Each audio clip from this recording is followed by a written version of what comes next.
অথচ আল্লাহ পাক বলছে রোজা আমার খাস ইবাদত। লিসাইমি ফারআতানি ফারআতুন দাল ইফতারি ওয়া ফারআতুন লিকা রাব্বিহি। রোজাদার তাদের জন্য দুটো খুশি, একটা হলো আল্লাহ পাকের দিদার, আর একটা হলো ইফতার নিয়ে যখন বসে থাকে। কি জন্য বসে থাকে? ওই ইফতার নিয়ে যখন বসে থাকে ওই সময়টাই দোয়া কবুল হয়।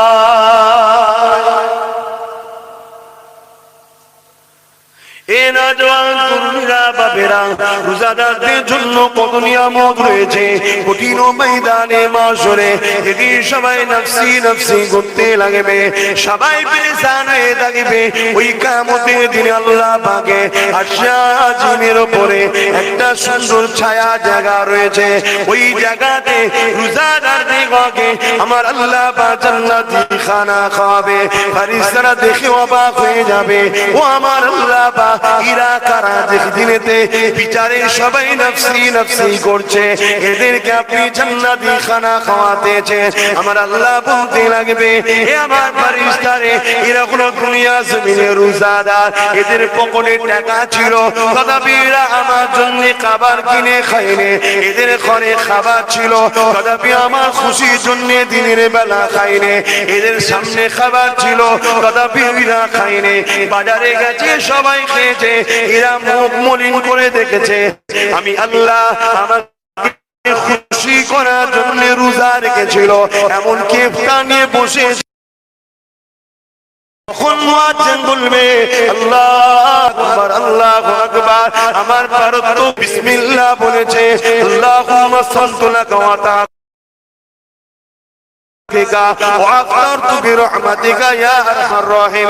আমি যে রেজেকটা দিয়েছি, আমি যে ইফতারটা দিয়েছি, এই প্রশংসা করতে ভুলে যাই না। এ আমার ফেরেশতারে, আমি আল্লাহ আজকে দিনে রোজাদারদিগকে নিশ্চিন্তাতে জান্নাতি খানা খাওয়াচ্ছি। যারা রোজা রাখেন যদি শুনে থাকেন কত ভুল করে ফেলেছেন বলেন তো। তাহলে পরের বার থেকে যতদিন বাঁচবেন, মরে গেলেও রোজা ছাড়াবেন না। যদি রোজা মরণের কারণ হয় তো শহীদের দরজা পাবেন, জোরে বলুন সুবহানাল্লাহ। বেহিসাব জান্নাত হবে, জোরে বলুন সুবহানাল্লাহ। এত সুন্দর সুযোগ ছাড়ে। খবরদার আমার সোনার ভাইরা, আমার বোনেরা, বিশেষ করে যুবক আর যুবতীদের বলছি, ভুল করবেন না, রাখবেন। আর এই যদি পারেন রাখেন, দুদিন তিন দিন ছাড়া ছাড়া একটা করে রেখে দেন, সারা বছরের রোজা রাখার সওয়াব হয়ে যাবে, জোরে বলুন সুবহানাল্লাহ। আল্লাহ কত ভালোবাসে। আর রোজা হলো একটা বছরের শরীরকে এটা করা দিয়া চলে না। শুনে রেখে দাও মাসলা, তোমার ঘরে যুবক ছেলে রোজা ফরজ হয়ে গেছে, রোজা রাখলে কিন্তু ইমানদার মুসলমান, ও গুনাহগার রোজা না রাখলে বেঈমান হবে তা বলছি না, কিন্তু গুনাহগার হয়ে গেল, তথাপি ইফতারের সামগ্রীটা ওই যুবকটা মুসলমানটাকে দিয়া যাবে না। তাহলে আজকে দিনে আমরা মুসলমান কোন সাহসে এই রোজার ফলের ইফতারটাকে বেঈমানদের ঘরে দিতে লেগেছি? আর বেঈমানরা এসে মাথায় টুপি দিয়ে যারা আমার রোজার বিরোধী করে, যারা আমার রোজার সমালোচনা করে, অন্য জায়গায় আমার দিনকে মিটাতে চায়, যাদের মুখে কখনো কথা শোনা যায় না, আমার মসজিদ বাবরির হয়ে যাদের মুখে কখনো শোনা যায় না, আমার হিজাবের হয়ে যাদের মুখে কখনো শোনা যায় না, আমার আযানের হয়ে যাদের মুখে কখনো শোনা যায় না, আমার দ্বীনের হয়ে তারা সর্বসময় ঘুরিয়ে ফিরিয়ে ডাইরেক্ট না হলে ইনডাইরেক্ট আমার ইসলামকে মিটাতে চায়, আমার রোজাকে মিটাতে চায়, কিন্তু বেঈমান মুনাফিক গুণ হারামখোর গুণ আমাদেরকে ধোঁকা দেওয়ার জন্য মাথায় টুপি দিয়ে এসে বসে গেল। আর আমরা মুসলমান একবার ভাবলো না যে আমার আল্লাহ নারাজ হয়ে যাবে। আল্লাহ নারাজ হয় হোক যা, দুনিয়ার নেতা যেন নারাজ না হয়। দুনিয়ার নেতাকে খুশি করতে গিয়ে আল্লাহকে নারাজ করে বলে দিয়ে এক যুবকেরা মনে রেখে দিও কোরআনের আয়াত আমার আল্লাহ জানিয়ে দিয়েছে আমাকে নাজাতি করে যাকে খুশি করবে আমি আল্লাহ তার হাতে তোমাদেরকে জিল্লাত দেব ধ্বংস করব। আজ আমরা যাদেরকে কাঁধে তুলি তারাই উপরে গিয়ে আমাদের হত্যা করছে, এটা তাদের দোষ নয়, আল্লাহর হুকুমকে অমান্য করার জন্য আল্লাহ এই শাস্তি আমাদের মুকাদ্দারে লিখে দিয়েছে। এখনো সময় আছে যুবক, ইমানদার রোজাদারে এটা অন্য কাউকে দেওয়া যাবে না। তুমি সারা বছর আসো, তুমি আমার বন্ধু হও, খাও, কোনো অসুবিধে না, বা অন্য সময় তুমি আসো তোমাকে আমি অনেক কিছু দেবো, কোনো অসুবিধে না। হঠাৎ করে তুমি সারা বছর খোঁজ না, আমার রোজা এসে ইফতারের সময় মাথায় টুপি দিয়ে সেকুলারের দরদি নামে আমার কমকে বোকা বানাবার ষড়যন্ত্র চলছে, ঠিক না বেঠি? খারাপ লিখছে। এটা কি? এটা কি টুপি? সুন্নাত রাসূলের। কেন মাথায় দিয়েছি? আমি নবীকে ভালোবাসি, তাই আমার নবী পছন্দ করতেন, আমি পছন্দ। আপনারা কেন মাথায় দিয়েছেন বলুন? সাহস করে ওটা বলবেন। রাসূলকে ভালোবাসি তাই, ঠিক না বেটা? তাহলে আমাদের সাথে এসে বসে যারা মাথায় দেয় ওরা কাকে ভালোবেসে দেয়? আর না আমাদেরকে ধোঁকা দিবার জন্য দেয়? জোরে বলো, এটা কি ধোঁকা দিবার জন্য ব্যবহার করা উচিত? আমরাই তো করাই, অনেকে আবার পড়িয়ে দেয়। ভালো ভালো লোক রে বাবা, ধর্মের সব ঠিকালে বসে আছে, তার আম মানুষের কথা বাদ দেন, আম মানুষের ভুল হয়। আমাদের মতো মৌলী সাহেব, পীর সাহেবরা আবার পড়িয়ে দেয়, বললে তো আবার কষ্ট হবে নাকি? এই টুপিটা যদি কেউ নিয়ে একটা কুকুরের মাথায় পড়ায়, আপনারা মেনে নেবেন? কথা বলো, মেনে নেবেন? প্রতিবাদ হবে না হবে না? লড়াই হবে না হবে না? সংগ্রাম হবে না হবে না? যে অন্যায় কাজ করবে তার থেকে মুখ ফিরানো হবে না হবে না? আল্লাহর কোরআন বলছে উলাইকা বালহুম আদাল, মানুষের মধ্যে কিছু মানুষ আছে চতুষ্পাদ জন্তুর থেকেও নিকৃষ্ট। কোরআন বলছে। এই মানেন না মানেন না? ইদানিং দেখছি কিছু মেয়েদের মাথায় আবার টিভি উঠে গেছে। তুমি হাসলে কেন?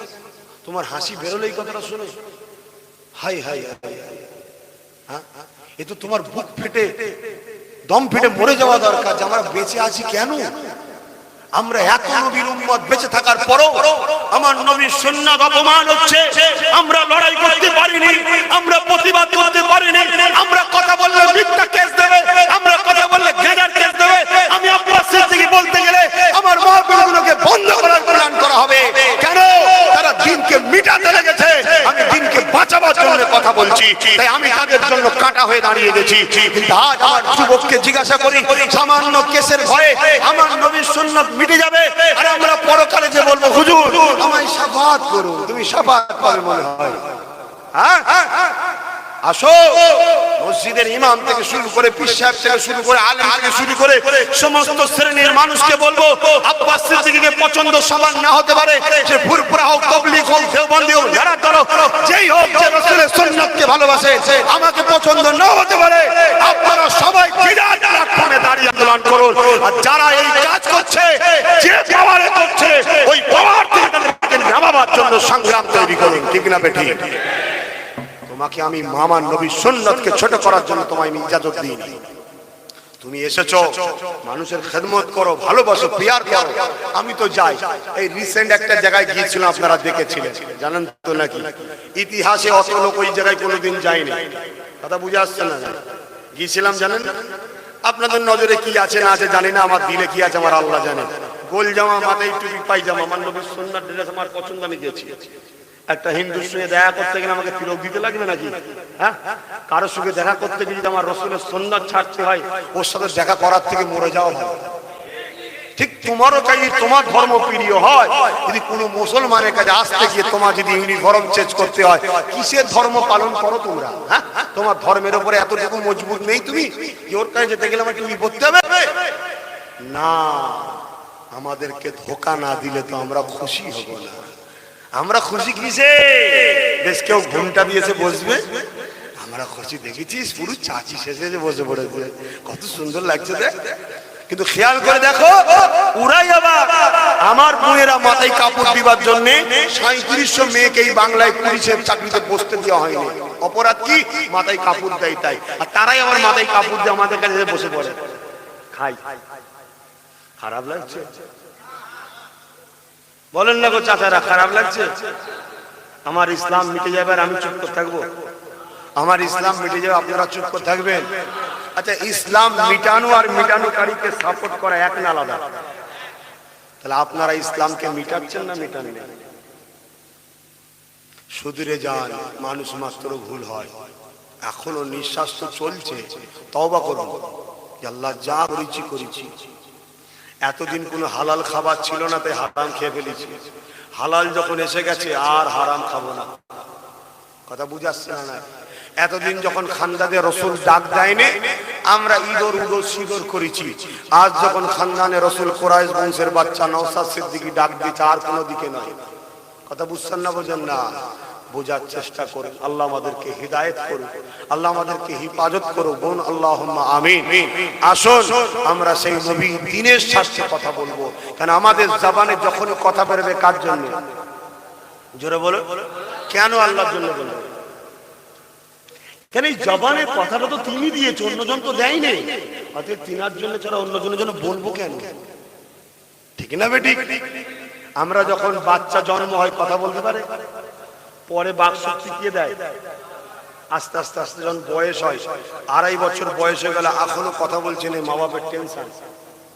ডাক্তার দেখায়, যার বিশ্বাস যে আল্লাহর ওলিদের কাছে গেলে দোয়া টোয়া করলে ভালো হবে, সে আল্লাহর ওলিদের কাছে নিয়ে যায়। কেউ বিশ্বাস পানি পড়া খাওয়ালে হয়তো ভালো হবে, সে তাই করে। যার যেটা বিশ্বাস করার চেষ্টা করে।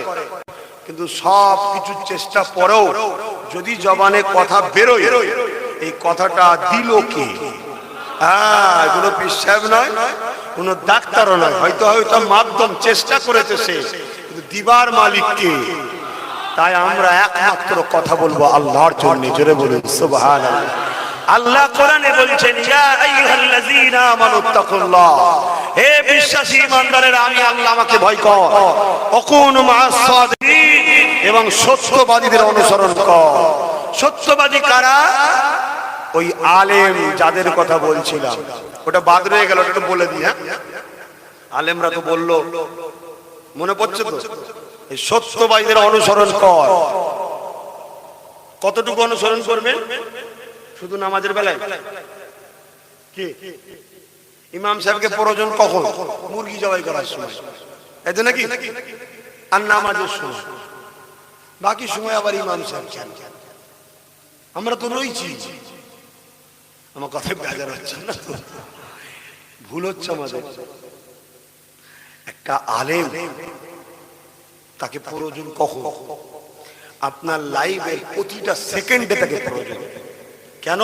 সে আপনাকে মুহাম্মদ রাসূলের নীতি আদর্শ রাস্তাটা দেখাবে। জোরে বলুন সুবহানাল্লাহ। আল্লাহ পাক তাই বললেন, ওয়াকুনু মা'আস সাদিকিন, তোমরা সত্যবাদীদের অনুসরণ করো, তাদেরকে ফলো করো, তাদের পিছনে থাকো। তারা যা করতে বলছে করো, তারা যেভাবে করছে করো, সেগুলোকে ফলো করো। এই সত্যবাদী কারা? মিনান নবীন ওয়াস সিদ্দিকিন ওয়াস শুহাদা ওয়াস সালিহিন, অবশ্যই তারা আলেম। জোরে বলুন সুবহানাল্লাহ। তাই তো আমরা নামাজে বলি, আল্লাহুম্মা ইহদিনাস সিরাতাল মুস্তাকিম, ইহদিনাস সিরাতাল মুস্তাকিম। সূরা ফাতিহায় বলি না? বলি না? এটা বাদ দিয়ে কেউ নামাজ করতে পারবে? তার মানে কি? এই तमाम জগতের মালিক রব্বুল আলামিন আল্লাহ, আপনি আমাকে হিদায়াতের রাস্তা দেখান। হিদায়াতের রাস্তা কোনটা? সিরাতাল্লাযীনা আন'আমতা আলাইহিম, যাদের উপরে আপনি ইনাম দিয়েছেন। ইনাম দিয়েছে কাদের উপরে? ওই যে বললাম, মিনান নবীন ওয়াস সিদ্দিকিন ওয়াস শুহাদা ওয়াস সালিহিন, যাদেরকে আল্লাহ কিয়ামত দিন থেকে বলবে, কাতার আলাদা করো, তোমাদেরকে আমি বানিয়েছি এমনি নয়, জান্নাতে যাও। জোরে বলুন সুবহানাল্লাহ। কিয়ামতের শেষ দিন পর্যন্ত অবশ্যই পৃথিবীর জমিনে একটা হলো আলেম, যে আলেমকে আল্লাহ কথা বলছে থাকবে। যতদিন না থাক, যেদিন থাকবে না সেদিন তো দুনিয়া ধ্বংস হবে। বুঝতে পারছি? তবে গৌস পাক আলেম আর আজকের দিনে আলেম আসমান জমিনের পার্থক্য হবে, তারপরও আমার আল্লাহ আজকের দিনের সামান্য ভালো কাজকে অনেক বড় মর্যাদা দেবে। জোরে বলুন সুবহানাল্লাহ। যদি বলেন কেন, আপনারা আম মানুষ বুঝাবার জন্য বলছি। একটাই হোস্টেলে আপনি গেছেন পড়াশোনা করতে, যেখানে 100 ছাত্র আছে, 90 জন পড়ছে, বাকি 10 জন স্বাভাবিক দেখা দেখি পড়তে মন যাবে, ঠিক না বেটি? একটু সারা দেন। আর একটা হোস্টেলে গেছে, 10 জন মাত্র পড়ছে, 90 জন পড়ে না, ওই 10 জন আর পড়বে না, বই বন্ধ করে ওর সাথে ঘুরে বেড়াবে। তা আগেকার সময়ে দুনিয়ায় আল্লাহওয়ালা ভালো মানুষের সংখ্যা বেশি ছিল, তাই তখন আর এখনকার সময়ে পাপের সংখ্যা বেশি। এখন যদি কেউ সামান্যটুকু ভালো কাজ করে, আল্লাহ ওটাকে ওলির দরজা দেয়। জোরে বলুন সুবহানাল্লাহ। হাদিস পাকের মধ্যে আছে, কিয়ামতের একদম শেষের সময় প্রকাশ্য রাস্তায় যেমন অবালা পশু কুকুর মিলামিশা করে দেখেছেন, ওই রকম যারা মানুষ মিলামিশা করবে ওপেন রাস্তার উপরে, ওই সময়তে কেউ কিচ্ছু বলবে না। যদি একজন যুবক ছেলে যে শুধু বলে, এ ভাই সাইডে সরে জানা, মিলামিশা করতে নিষেধ করেনি, জেনা করতে নিষেধ করেনি, শুধু বলেছে একটু সাইডে সরে যা, ও হলো ওই জমানার আল্লাহর ওলি। মানে এমন দিন আসছে ওই বলার লোকও পাবেন না। তার মানে বুঝতে পারছেন তো, ওইটুকু কথা বলার লোক পাবেন না।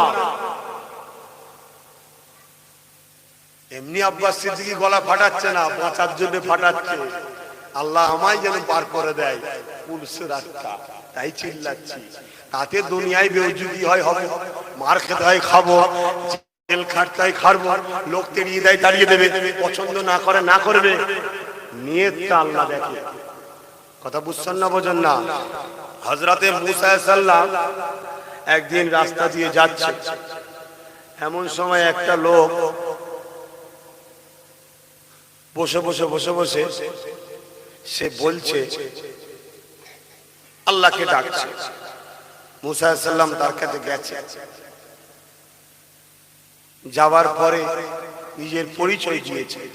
দিবার পরে ওই লোকটা বলছে, মুসা আমি আল্লাহকে খুব ভালোবাসি, তুমি তো নবী, আল্লাহকে বলো না একটু আমার সঙ্গে যেন দেখা হয়।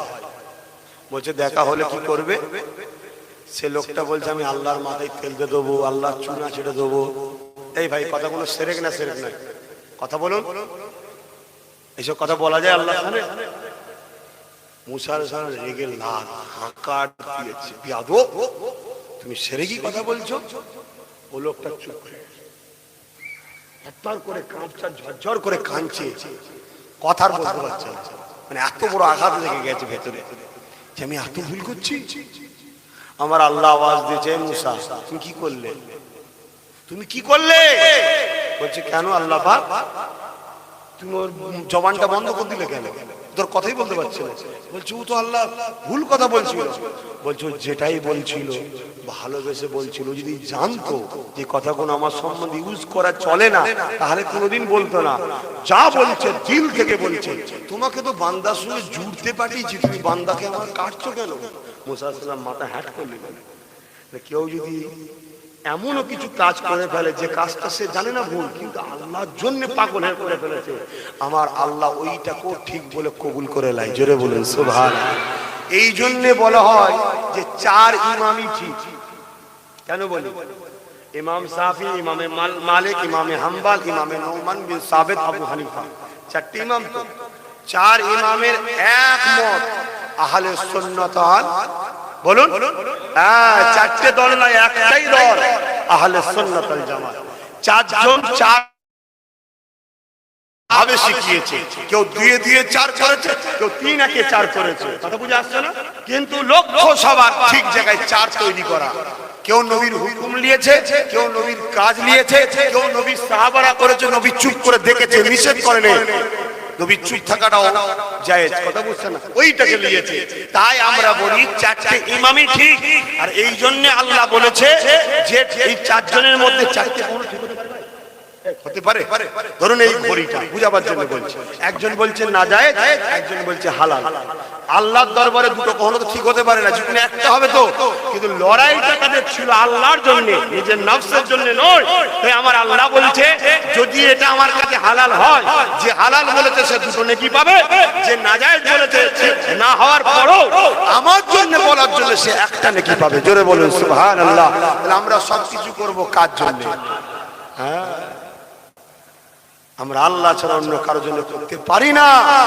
এতে দুনিয়া আপনাকে আনকালচার বলবে, কঠোর বলবে, কি বলে আর সব বলেন না, যা বলে বলুক যে যা, আপনি একটাই কথা শুধু বলবেন, ও পাগল। আর উত্তর দিতে লাগবে, আপনার দিমাগে শুধু বুঝিয়ে নেবেন ও পাগল, মিটে গেল। কিন্তু আপনাকে মাথায় রাখতে হবে আমার রাসূলের হুকুম অনুযায়ী চলতে হবে। আর কথা বাড়াতে পারছি না, আজানের সময় নামাজের সময় এসে যাচ্ছে। আমি একটু সালাম দেবো। হে নবী সালাম। থাক থাক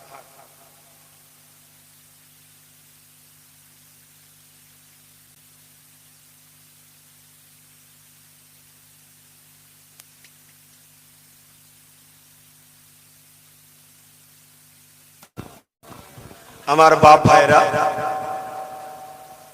এই দাঁড়িয়ে সালাম নিয়ে অনেক ইখতিলাফ হয়। আমি আপনাদেরকে অনুরোধ করবো ইখতিলাফ করবেন না। যদি কেউ মনে করেন আমার উস্তাদ আমাকে দাঁড়িয়ে সালাম দিতে নিষেধ করেছে, আপনি আপনার উস্তাদকে নিয়েই থাকুন। এখন নিজেদের মধ্যে ঝগড়া করার সময় নেই বাপ। কেন জামাই ঘরে চলে এসেছে, এখন যে মুরগিটা সামনে পাবে ওটাকেই জবাই করবে। ফুরফুরা কি তবলিগি দেওবন্দি দেখবেন, মোল্লা দেখার কাঠ। এখন সে সময় এসে গেছে, কথা বুঝছেন না বোঝেন না? অর্থাৎ এই সব নিয়ে আর এখন গুজুর গুজুর করার সময় নেই। আপনার হুজুর আপনার কাছে থাক, আমার হুজুর আমার কাছে থাক। আমার মুর্শিদ কেবলা মুজাদ্দেদ দাদা হুজুর পীর কেবলা তিনি বলেছেন, বাবা কোরআন হাদিসে দেখেছি অনেকে ইমাম মুস্তাহিদরা, পিরানে তরিকাদরা, আশিকে রাসূলরা আল্লাহকে দেখিয়ে নবীর নামে তাজিমে দাঁড়িয়ে দাঁড়িয়ে সালাম দিয়েছে। কেন? কোরআন পাকের মধ্যে আছে সাল্লু, তোমরা দরুদ পড়ো। সেখানে শুধু দরুদ পড়ার কথা বলা আছে, কিন্তু সালামের বেলায় একটু বাড়তি কথা বলা আছে। ওয়াসাল্লিমু, এবং সালাম যখন দেবে তাসলিমা, সবচেয়ে সুন্দর উত্তম তাজিমে সালাম দাও। তাই আহলে সুন্নাতের জামাতের আকীদার মানুষ আমরা দাঁড়িয়ে সালাম দিই। দেওবন্দি যিনারা, দেওবন্দি নাম শুনেছেন তো, তিনাদের মুর্শিদ কেবলা যারা আকাবের, তিনারাও দাঁড়িয়ে সালাম দিয়েছে। এশিয়া মহাদেশে আর একটা দল আছে জোনপুরি, তিনারাও দাঁড়িয়ে সালাম দিয়েছে। আর একটা দল আছে বেরেলি, তিনারাও দাঁড়িয়ে সালাম দিয়েছে। আমরা সবার আকাবেররা দাঁড়িয়ে সালাম দিয়েছি। রিসেন্ট কিছু মানুষ বিভিন্ন জায়গায় কাজকাম করে এসে এলাকায় সমস্যা করছে। আমি বলবো এই ছোট ছোট বিষয় নিয়ে সমস্যা করতে যাবেন না। আপনার যদি মনে হয় আপনার উস্তাদ কোনো দলিল দিয়ে আপনাকে বুঝিয়েছে, আপনি চুপ থাকেন না, আপনি বসেই দিন না। বসে দিয়ে হারাম তো আমরা বলছি না, কিন্তু উত্তম হলো দাঁড়িয়ে সালাম দিয়া। দাঁড়ানোর একটা সওয়াব পাবো আমাদের বিশ্বাস, সালাম দেওয়ার একটা সওয়াব পাবো আমাদের বিশ্বাস। এরপরও যদি মনে হয় না ভুল হচ্ছে, তাহলে সমাধানটা কিভাবে হবে? উভয় দলের উলামারা এক জায়গায় বসুন না, কিতাব নিয়ে সমাধান করুন। আম মানুষে ঝগড়া করছেন কেন? আম মানুষ কি বোঝে? উভয় দলের উলামারা এক জায়গায় বসে সমাধান করুন। বসে যেটা রায় হবে দুজন মিলে সই করে ইসলাম মেরে বাইরে বার করে দেবেন যে এটা হয়েছে, মিটে গেল। তবে এইভাবে অনেক বসা হয়েছিল পশ্চিম বাংলায়। বসিরহাটে আল্লামা রুহুল আমিন সাহেব বসেছে, কথা বুঝে আসছে। অনেক জায়গায় বসা হয়েছিল, সব জায়গাতেই হয় তিনারা আসেনি বা তিনারা পরাজিত হয়েছে। দাঁড়িয়ে সালামের বিরুদ্ধে কোন রকম ভাবে কেউ অপমান করতে পারে না। এবং পশ্চিম বাংলায় একটা নাম করা মানুষ আছে, হয়তো আমার পিরানে তরিকাতদের মধ্যে পড়ে না, তথাপি কিন্তু মানুষটাকে বহুত মানুষ সম্মান করে। মৌলানা তাহের সাহেব নাম শুনেছেন? তিনি বলেছেন, বাবা আমার বাপ ফুরফুরার মুরিদ ছিল, তিনি দাঁড়িয়ে সালাম দিয়েছে, কিন্তু আমি এটাকে বিরুদ্ধও নয়, আর এটা নিয়ে কেউ বাড়াবাড়ি করে সেটাকেও পছন্দ করি না। তোমাদের এটা মুস্তাহাসান জায়েজ জিনিস, তোমাদের যদি ভালো লাগে তোমরা পড়ো। কত সুন্দর একটা মীমাংসা। আমরা ফরজ নিয়ে মাথা মারছি না। এই সব জিনিসগুলো আমরা নিজেরা কমের মধ্যে আজকে বিভাজন হয়ে যাচ্ছে। এটাই তো পলিসি যারা আমাদেরকে মিটাতে চায়, এদেরকে বিভাজন করে। তো যাক, আসেন আমাদের এখন শান্তির জন্য, মানবতার জন্য, ইনসাফের জন্য, ইনসানিয়তের জন্য, দেশের জন্য, দেশবাসী মানুষ জাতির কল্যাণের জন্য আমাদের সবাইকে ঐক্যবদ্ধ হতে হবে। না হয় কিন্তু অচিরে আবার আমরা ব্রিটিশদের মতো কেউ হয়তো আমাদেরকে গোলাম বানিয়ে দিতে চাইছে। এইটুকু কথা শুনে কারো মাথায় যেতে পারে যে আপনি দেশের কথা বলছেন কেন ধর্মীয় মাহফিলে এসে? বড় আফসোস, আপনি মুসলমান হয়ে কথাটা বলেন কি করে? আপনি অন্য ধর্মের হলে নাই বললেন আমার দুঃখ লাগতো না, কেন আমার জানা আছে ইসলামই একমাত্র কমপ্লিট ধর্ম। ইসলামে যখন বলা আছে আপনার দেশের ভালোবাসার কথা, তাহলে ইসলামের মাহফিলে কেন আমি দেশের কথা বলতে পারবো না? ইসলামে যখন বলা আছে মানব বন্ধনের কথা, আমি কেন ধর্ম মাহফিলে মানব বন্ধনের কথা বলতে পারবো না?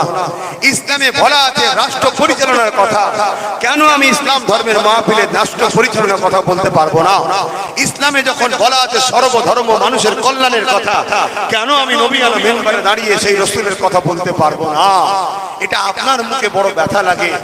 আপনাদের ভাবা দরকার, এক শ্রেণীর মানুষ আপনার ইসলামকে কোন জায়গায় নিয়ে যেতে চাইছে, আপনার ইসলামকে মানবতার বিরুদ্ধে নিয়ে যেতে চাইছে, আপনার ইসলামের মধ্যে নাকি মানববন্ধন নেই এটাই প্রমাণ করতে চাইছে, আপনার ইসলামে নাকি মানুষ জাতির কল্যাণের কথা নাই এটাই প্রমাণ করতে চাইছে, আপনার কোরআন নাকি মানুষের জন্য কোনো কাজ করে না এটাই প্রমাণ করতে চাইছে, আপনার ইসলামে নাকি দেশপ্রেম বলে কিছু নাই এটাই প্রমাণ করতে চাইছে।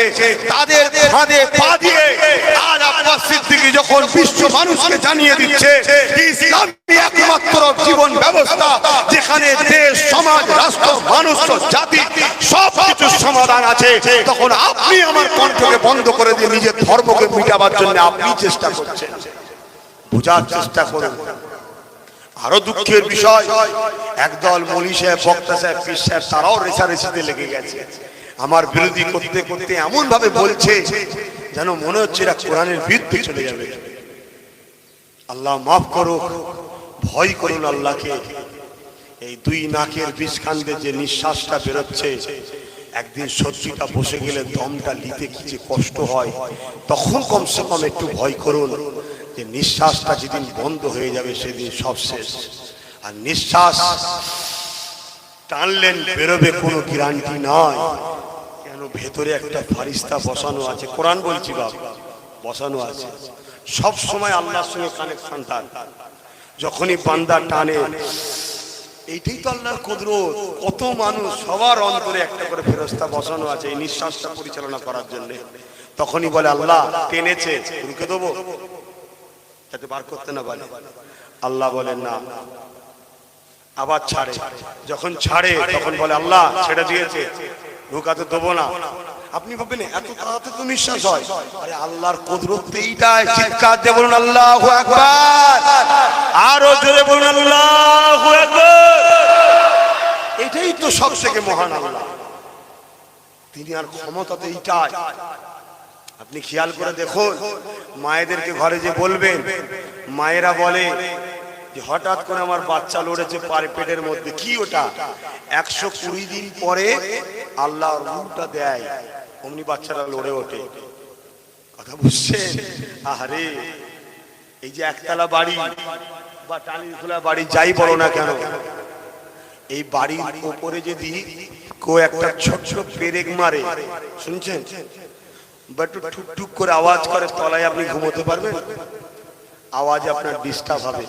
ভেবে দেখেন তো, 10 মাস 10 দিন ধরে এই পেটের মধ্যে আমার আল্লাহ আপনার হাড় তৈরি করেছে, শিরা লাগিয়েছে, গোশ দিয়েছে, চামড়া দিয়েছে, কত কি তৈরি হচ্ছে, কত কাজ হচ্ছে 10 মাস 10 দিন ধরে।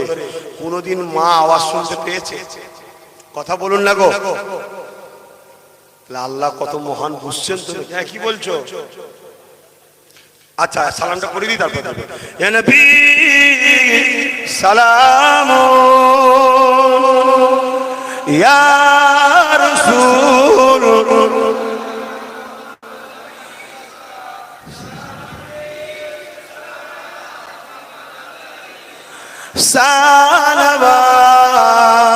সালাওয়াতুল্লাহ কঠিন হাসরের দিনে কি আছে মোদে এ কপালে গুনাহগার উম্মাত আত আপনার লইবেন সঙ্গে এ মাশরে নবী সালাম ইয়া রাসূল ইয়া হাবিব সালাওয়াতুল্লাহ সকলে গায়ে গায়ে বসে সকলে বসে মুখে দাও মসজিদ দিতে হবে মুখে দাও কারেন্ট যদি না থাকে মুখে দাও আমি বন্ধ রাখছি খুলে দাও বাকিরা তেলাওয়াত করুন বিসমিল্লাহ শরীফ যা করবা দুরূদ শরীফ 3 বার সূরা ফাতিহা 10 বার ইখলাসি দোয়া চাওয়া হবে কারেন্ট যদি না থাকে মুখে দেন মসজিদে আযান দিতেই তো হবে রে বাবা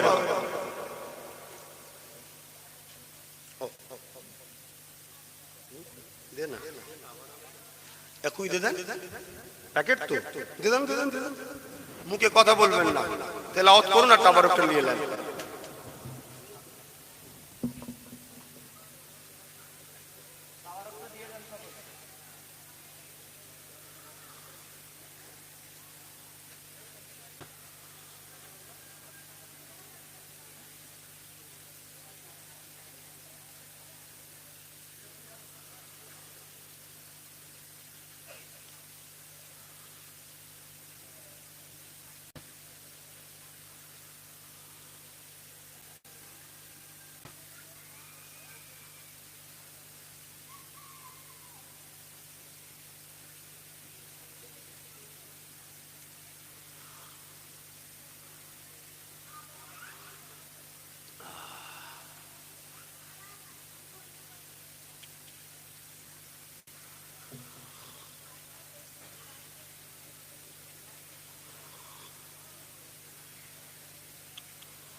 হয়ে গেলে একটু বলবো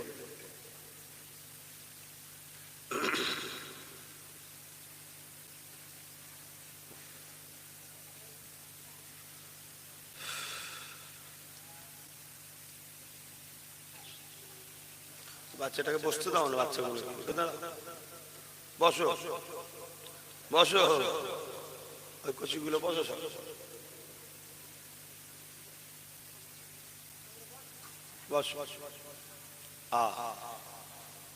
আল্লাহ নবী পুরুষ সন্তানের থেকে কন্যা সন্তানদের অধিকার বেশি দিয়েছে ইসলাম আমরা সিস্টেম চেঞ্জ করেছি ইসলাম করেন বাজার থেকে কিছু কিনে আনলে আগে পুরুষ সন্তানের হাত না দিয়ে কন্যা সন্তানের হাতে দিতে হবে ও নিজের পছন্দ মতো নিয়ে নেবে তারপরে পুরুষ সন্তানকে দিতে হবে এটা ইসলামের রুলস ইসলামে বিবাহের সময় পুরুষকে টাকা দেবে না পুরুষ কন্যাকে টাকা দেবে এবং সুন্দর করে ঘর সাজিয়ে মেয়েকে রানী করে নিয়ে আসতে হবে নিচে দেখো এখানে তুমি থাকবে ইসলামের নারীর মর্যাদা অনেক দিয়েছে আমরা সব চেঞ্জ করেছি শয়তানদের পাল্লায় পড়ে আমরা সব শয়তানদের পাল্লায় পড়ে গেছি এখন রাসূল ও আলেমে হাক্কানীদের অনুসরণ ছেড়ে দিয়েছি এজন্য আমাদের এই দুর্দশা লাইফে প্রতিটা কাজ আপনাকে ফলো করতে হবে আপনার যে মুর্শিদ বা আপনার যে উলামা আপনার যে শায়েখ সব কিছু তার সাথে ফলো করতে হবে কেন কোরআন সুন্নাহ সব আছে এখন একটা শেষ কথা বলবো এই ভারতবর্ষে বা বাংলায় বা ভারতে হিজাবের উপরে পাবন্দি হচ্ছে না হয়নি হিজাবটা ইসলামের একটা আইন না আইন নয় গণতান্ত্রিক দেশে আমার ধর্মের উপরে আঘাত দিয়া তাহলে হচ্ছে না হয়নি তাহলে এই আঘাতের প্রতিবাদ করা প্রত্যেকটা ইসলামের মান্যওয়ালাদের ঈমানি দায়িত্ব আছে না নাই যদি না প্রতিবাদ করেন আল্লাহর কাছে কিয়ামত দিন ধরা পড়বেন না পড়বেন না? এই প্রতিবাদ করতে গিয়ে যদি আপনি শহীদ হন বেহিসাব জান্নাত পাবেন। জোরে বলুন সুবহানাল্লাহ। এ বাপ তাবরুকটা দাঁড়া বাপ, এখন দাঁড়া, একটু দাঁড়া বাপ, একটু দাঁড়া, খুব ভালো করে কথা শোনেন। হিজাব আমার ধর্মীয় একটা নীতি কালচার, ঠিক না বেটি? বিভিন্ন ধর্মের ভাইদের বিভিন্ন নিয়ম আছে। আমরা কোন ধর্মের ভাইদের নিয়মের বিরুদ্ধেও নয়, পক্ষেও নয়, কেন গণতান্ত্রিক দেশ যে যার করবে। কিন্তু আমার ধর্মের কাজে বারবার বাধা দেওয়া হয় না। এর কারণ কি? দুটো। একটা হলো সত্যের পেছনে মিথ্যা সব সময় লাগে। দ্বিতীয় হলো আমাদের গার্জেন কেউ নেই, তাই আমাদেরকে সবাই মিলে মারে। অনাথ ছেলের উপরে যেমন জুলুম হয়, আমাদের গার্জেন নেই তাই আমাদের উপর জুলুম হয়। এই গার্জেন বলতে এই বাপেদের কথা বলছি না, এই জুলুমটা যারা করছে সেই জায়গায় আমাদের গার্জেন নেই। কথা বুঝছেন না? বুঝছেন না? দ্বিতীয় নম্বর কথা, এই হিজাব এবং ইসলাম বা মাইকে আজান নিয়ে মসজিদ নিয়ে নানা রকম সমালোচনা, বারবার এই সমালোচনায় অনেক নিরীহ মুসলমান মা বেটিদের বেইজ্জতি হচ্ছে না হয়নি? এগুলো করছে কারা বলুন? এগুলো করছে কারা বলুন একটু? ইসলামের বিরুদ্ধে, হিজাবের বিরুদ্ধে, মুসলিমদের কালচার ধর্মীয় রীতিনীতির উপরে আঘাত দিচ্ছে কারা বলবেন তো? রাজ ক্ষমতা যাদের হাতে আছে তারা। সত্য না মিথ্যা? একটু আওয়াজ দিয়ে বলুন, সত্য না মিথ্যা? আজকে ইসলামিক জলসাগুলোকে বন্ধ করছে কারা? প্রশাসন এসে, প্রশাসন কাদের? যাদের হাতে রাজ ক্ষমতা আছে তাদের। ওদেরকে রাজ ক্ষমতা দিয়েছে কারা বলুন? বলুন, ইসলামের দুশমন কারা? এখনো সময় আছে, শুধরে যান। পেট বাঁচাতে গিয়ে ধর্ম মিটাচ্ছেন আপনারা, তাও তো পেট বাঁচছে না। কি খান আপনারা, কি পান? এখনো সময় আছে। এবারে আপনি বলবেন আব্বাস সিদ্দিকী আপনি রাজনীতির কথা বলেন, তাই ডিস্টার্ব করা হচ্ছে। এখানে জলসা করলাম, রাজনীতির কথা বললাম না, ইসলামের কথা কথা বলো। এবারে আপনি বলুন অন্যায় বিরোধী করা ইসলাম না ইসলাম নয়? অন্যায় কেউ করবে, ঘুষ খাবে, জুয়া খেলবে, মদের ব্যবসা করবে, জেনা হবে, ব্যভিচারী হবে, এর বিরোধী করাটা হলো রাসূলের সুন্নাত, ইসলাম এটা। ওটা বলতে গিয়ে আপনি কি বলেন আমার রাজনীতির বিরুদ্ধে হচ্ছে? যে রাজনীতি ধর্ষণের পক্ষে, যে রাজনীতি ঘুষের পক্ষে, যে রাজনীতি মদের পক্ষে, ওই রাজনীতিকে সাপোর্ট করা ঈমানদার মুসলমানদের জন্য হারাম, হারাম, হারাম। এবার আপনারা কি করবেন? আপনাদের ব্যাপার, এটা আমার ফতোয়া, ইসলামের বলে দিলাম। আপনাদের হোশ নাই আজকে কি হচ্ছে। আর মনে রাখবেন, ইসলাম যদি বাঁচে আপনারা শান্তি পাবেন, ইসলাম যদি শেষ হয় আপনারা হত্যা হবে। যতদিন ইসলাম থাকবে এই সমাজে নারীর মর্যাদা থাকবে, যতদিন ইসলাম থাকবে আপনার মা ভাত পাবে ছেলের কাছে, যতদিন ইসলাম থাকবে স্বামী স্ত্রী কখনো স্বামীকে ধোঁকা দেবে না, আর স্বামী কখনো স্ত্রীকেও ধোঁকা দেবে না। এ আমার মা বোনেরা, যেদিন ইসলাম থাকবে না তোমার স্বামী তুমি ছাড়া হাজার নারীর সাথে যাবে, আর যেদিন ইসলাম থাকবে না তোমার স্ত্রী তোমার চোখের আড়ালে পরকিয়া করে বেড়াবে, তুমি বুঝতেই পারবে না। আর যদি বোঝো চোখ দেখালে অমনি ও পুলিশ নিয়ে আসবে, তুমি কিচ্ছু করতে পারবে না। তাই আব্বাস সিদ্দিকী ইসলামকে বাঁচাবার স্বার্থে এই জলসার মাহফিলে ইসলামের জন্য কথা বলছে। এতে আমাকে যদি রুকা হয় বা এই মাহফিলগুলো রুকা হয় বা আমার হিজাবের উপরে আঘাত দেওয়া হয়, আমার মসজিদের উপরে আঘাত দেওয়া হয়, যে শক্তি আঘাত দেবে তার বিরোধী করা হলো আমার ইমানি দায়িত্ব। আল্লাহর হুকুম কোথায়? কোরআন খুলুন। কে হাফেজ থেকে জিজ্ঞাসা করুন, আপনি হাফেজ তো? কুনতুম খায়রা উম্মাতিন উখরিজাত লিন-নাসি তা'মুরুনা বিল মারুফ ওয়া তানহাউনা আনিল মুনকার। আছে না নাই কোরআনে? আর কি হাফেজ আছে? আপনি হাফেজ বলুন, আছে না নাই? একটু হাত তুলে বলুন আছে। আপনি হাফেজ সাহেব আছে? দেখুন দুদিক থেকে সাড়া দিচ্ছে। কুনতুম খায়রা, হে আল্লাহর পাক তার রাসূলকে বলতে বলছে বলুন তোমরা হলো শ্রেষ্ঠ উম্মত, তোমাদের কাজ হলো দুটো, ভালোর পক্ষে থাকা, ভালো কাজ করা, ভালোকে সাপোর্ট করা, খারাপের বিরোধী থাকা, খারাপ থেকে দূরে থাকা, মানুষকে খারাপ থেকে দূরে রাখা এবং খারাপের বিরোধী করা, খারাপকে সাপোর্ট করা নয়। আমরা অনেকে বলি এটা তো দুনিয়া, দুনিয়া বলে কিছু নেই বাপ, দুনিয়া আল্লাহ পাঠিয়েছে পরীক্ষা দিতে, এখানে আল্লাহর জন্য কাজ করবে, পরকালে জান্নাত ফল পাবে, যা কিছু করবে আল্লাহর জন্য।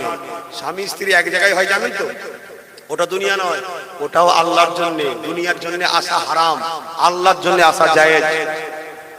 এই সন্তান দেখছেন না, কাপড় কিনে দেবেন, দুনিয়ার জন্য দিলে মুবা বেকার, আল্লাহর সৃষ্টি হিসাবে আল্লাহ আমায় দায়িত্ব দিতে, একে ভালোবাসলে আল্লাহ খুশি হবে, কাপড় দেবেন সব হবে, ও আপনার উপরে রাজি হবে, সবটা আল্লাহর জন্য। আমি বুঝতে পেরেছি।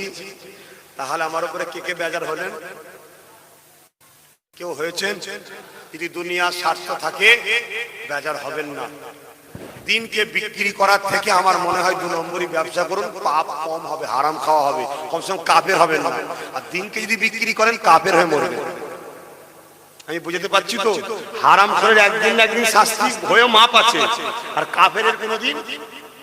দিনকে যারা শেষ করে কোন নেতাকে উপরে তোলে, দিন মিটায়, সে কাফের হয়ে মরবে, তাকে আল্লাহ হিদায়াতের আলো দেখাবেন। সে পীরের ঘরে জন্ম নিলেও তার বাঁচার রাস্তা নেই।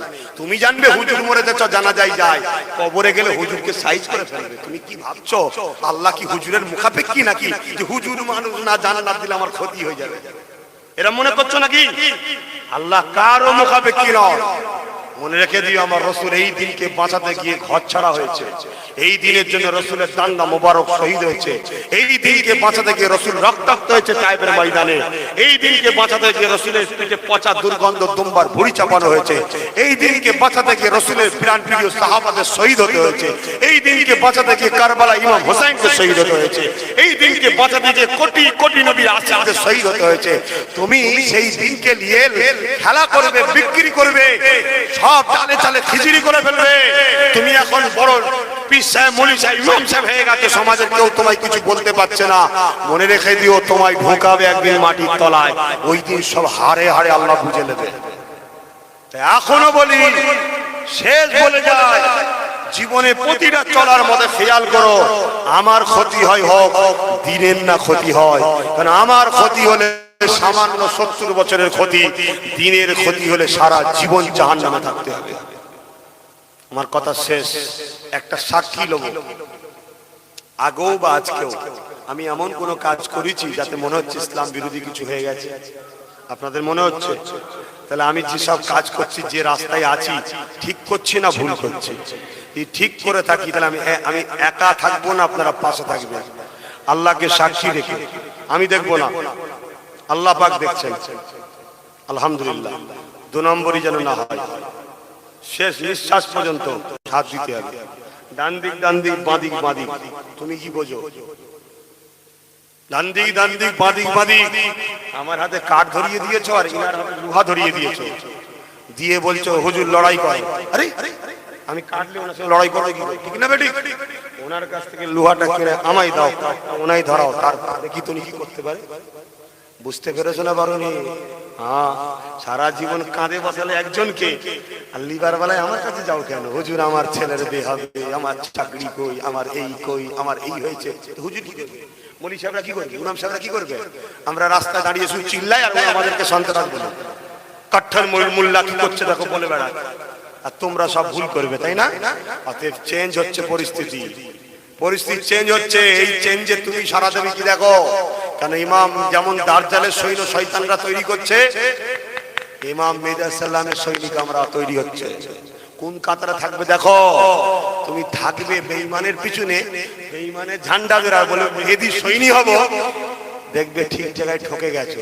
চলে আসো খানদানে রাসূলদের পিছনে, আলেমে হাক্কানীদের পিছনে, ইনশাআল্লাহ নিজে মেহেদী আলাইহিস সালামের, ইমাম মেহেদী আলাইহিস সালামের পিছনে দাঁড় করাবো।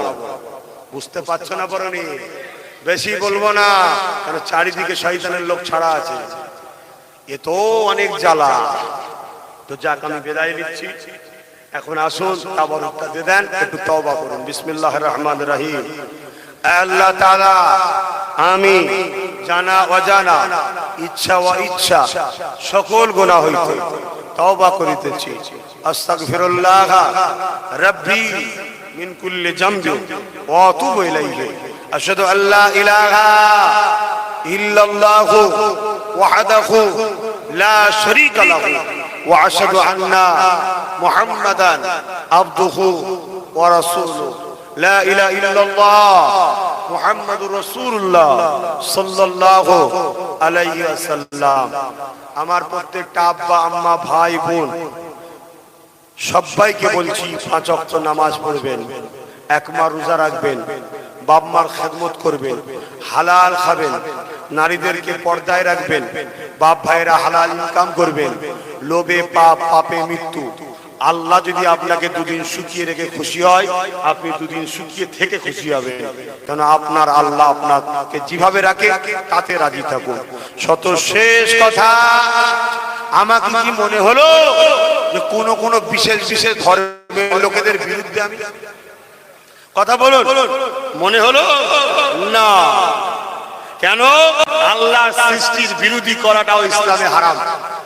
শুনছে, আমি হলাম অন্যায়ের বিরুদ্ধে, সন্ত্রাসের বিরুদ্ধে, মানবতার বিরুদ্ধে, দেশদ্রোহীদের বিরুদ্ধে, মানুষ জাতিকে যারা গোলাম বানাতে চায় তাদের বিরুদ্ধে।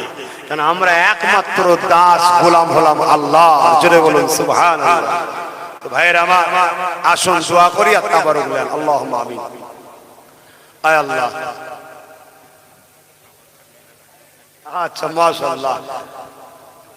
আহা আহা, এই তাবারুক আল্লাহ আমার মা বোনেরা করেছে। অনেকটা টাকা, 10,000 টাকা কম বেশি দিয়ে এই তাবারুকটা করেছে। খোদা, এই গ্রামের মা বোনরা দিনের জন্য অনেক কাজ করে, তাহলে আল্লাহ এই গ্রামের মা বোনদের উপরে আপনি খুশি হয়ে যান, তাদের সন্তান নেক সন্তান দেবেন, যারা দিন ইসলাম এবং ন্যায় সত্য মানুষ জাতির কল্যাণে কাজে লাগবে।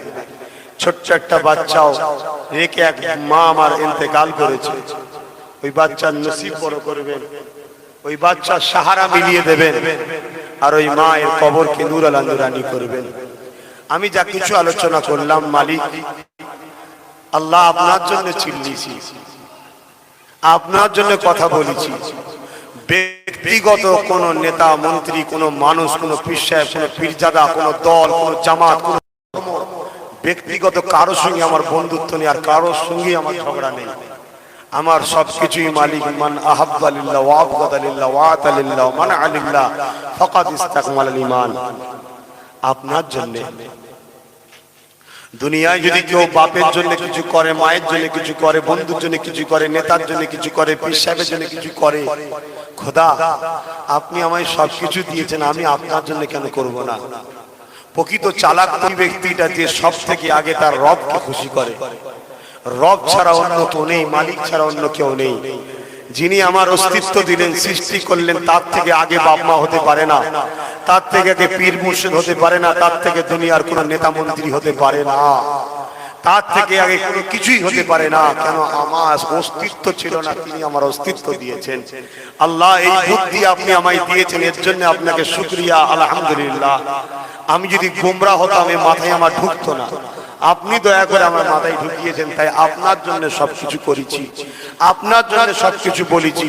দুনিয়ায় প্রয়োজন টাকা লাগে, টাকা চেয়েছি, রাস্তা খরচ পারিশ্রমিক, সাক্ষী আপনি ওয়াজ করেছি, কিন্তু আপনার জন্য। এই টাকা নিয়ে কি করি না করি সব আপনি জানেন, সে বিষয়ে আমি দুনিয়ার মানুষকে সাফাই দেওয়া পছন্দও করি না। আপনি আমার জন্য যথেষ্ট। তবে আল্লাহ এই মাহফিলে বলতে গিয়ে যদি কিছু ভুল হয়ে যায়, দয়া করে আপনি মাফ করে দেবেন। কেন? আমি মানুষ, ভুলের ঊর্ধ্বে নয়, ভুলের ঊর্ধ্বে তো আপনি, ভুলের ঊর্ধ্বে তো আপনি যাদেরকে বানিয়েছেন নবী এবং ফেরেশতারা। আয় আল্লাহ, তাই কিছু যদি ভুল হয়ে যায় মাফ করে দেবেন। এই হালাল পয়সার তাবারুক আমার বাপ ভাই মা বোন ছোট ছোট বাচ্চাদের আশা, দরুদ শরীফ পড়া, আলহামদুলিল্লাহ বলা, আমার আগে ইমাম সাহেব ভাই কিছু বলা, কোরআন তেলাওয়াত করা, আমিও যা কিছু বললাম, টোটাল কর্মকাণ্ডকে যদি আপনি খুশি হয়ে কবুল করে নেন, আর যদি দয়া করে নিজ গুণে কিছু সওয়াব দেন, সর্বপ্রথম এই সওয়াব আমাদের পক্ষ থেকে, জিনার কোনো প্রয়োজন নাই, তথাপিও তিনি তো সারা জীবন আমাদের জন্য কাঁদছে, আজও কাঁদছে, কিয়ামতেও কাঁদবে। সেই সেই দয়ার নবী, নেতাদের নেতা, সম্রাটদের সম্রাট, দোনো জাহানের সুলতান মুস্তাফা জানে রহমত সাল্লাল্লাহু আলাইহি ওয়াসাল্লামের দরবারে নজরানা হিসাবে, গিফট হিসাবে, উপঢৌকন হিসাবে সওয়াবটুকু পৌঁছে দেবেন আল্লাহ। আল্লাহ যদি আরো কিছু সওয়াব দেন, তিনার আব্বা জান, তিনার আম্মা জান, তিনার পরিবারদের, তিনার সন্তানদের, খাস করে কলিজার টুকরি বেটি ফাতেমা হুজুরের, ইমামে হাসান হুসাইন কারবালা শহীদান হুজুরদের উপর সওয়াব পৌঁছে দিন আল্লাহ। আল্লাহ বাদা মাদা করে সুলতান খাজা মুঈনুদ্দিন আলাইহি হুজুরের উপর পৌঁছে দিন। तमाम विधियों को नबी से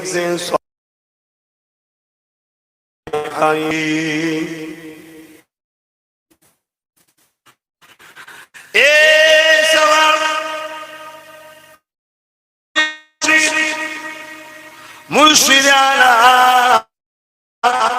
मुजाहिदुल ज़मानुल अमर शेख अबू बकर सिद्दीक़ अलहुफी किमलाल उर्हुफा के साथ पहुंचे दी। हुजूरेर पांच कलिजा टुकड़ा खलीफा हुजूर रूफा के साथ पहुंचे दी। अल्लाह আমরা যারা তুলেছি আমাদের প্রত্যেকের বাপ মা, নানা নানি, শ্বশুর শাশুড়ি, মাই মুরব্বী যারা আপনার ডাকে সাথে চলে গেছে, আল্লাহ জানি না কবরে কে কি হালে আছে, তাদের রুহের মাগফিরাতের জন্য ভিক্ষা চায়। আল্লাহ তাদেরকে আপনি মাফ করে দেন।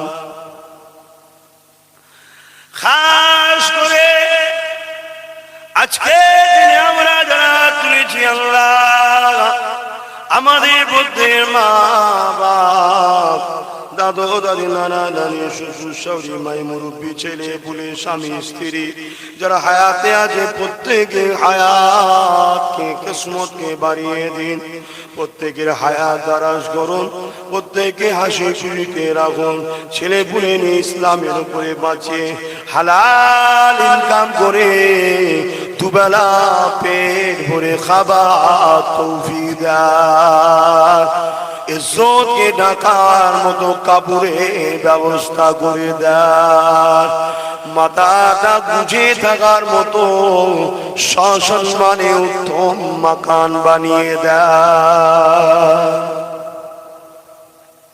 আল্লাহ বা তামাম বিশ্ব জুড়ে আবু জেহেলের উত্তরসূরিরা, এজিদের উত্তরসূরিরা, শয়তানের অনুসারীরা, প্যালেস্টাইন থেকে শুরু করে, চীন থেকে শুরু করে আমার ভারতেও আল্লাহ তামাম বিশ্ব জুড়ে মুমিন মুমিনাদের উপরে যারা জুলুম অত্যাচার করছে আল্লাহ, ওই জালিমদের হাত থেকে আল্লাহ আমাদের মা বোন বাপ ভাইদের ঈমান জান মালকে হিফাজত করো, মসজিদে আকসাকে হিফাজত করুন।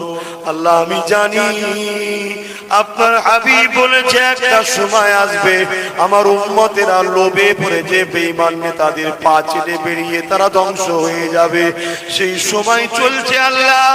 তথাপি আপনি রহমান, আপনি রহিম, আপনি গফফার, আপনি গফুর। আল্লাহ মরাকে জিন্দা করতে পারেন, কিছু ছিল না অস্তিত্ব দিতে পারেন। আপনার কাছে গুনাহগার ভিক্ষা চায়, আল্লাহ আমাদেরকে আপনি হিদায়াত করুন।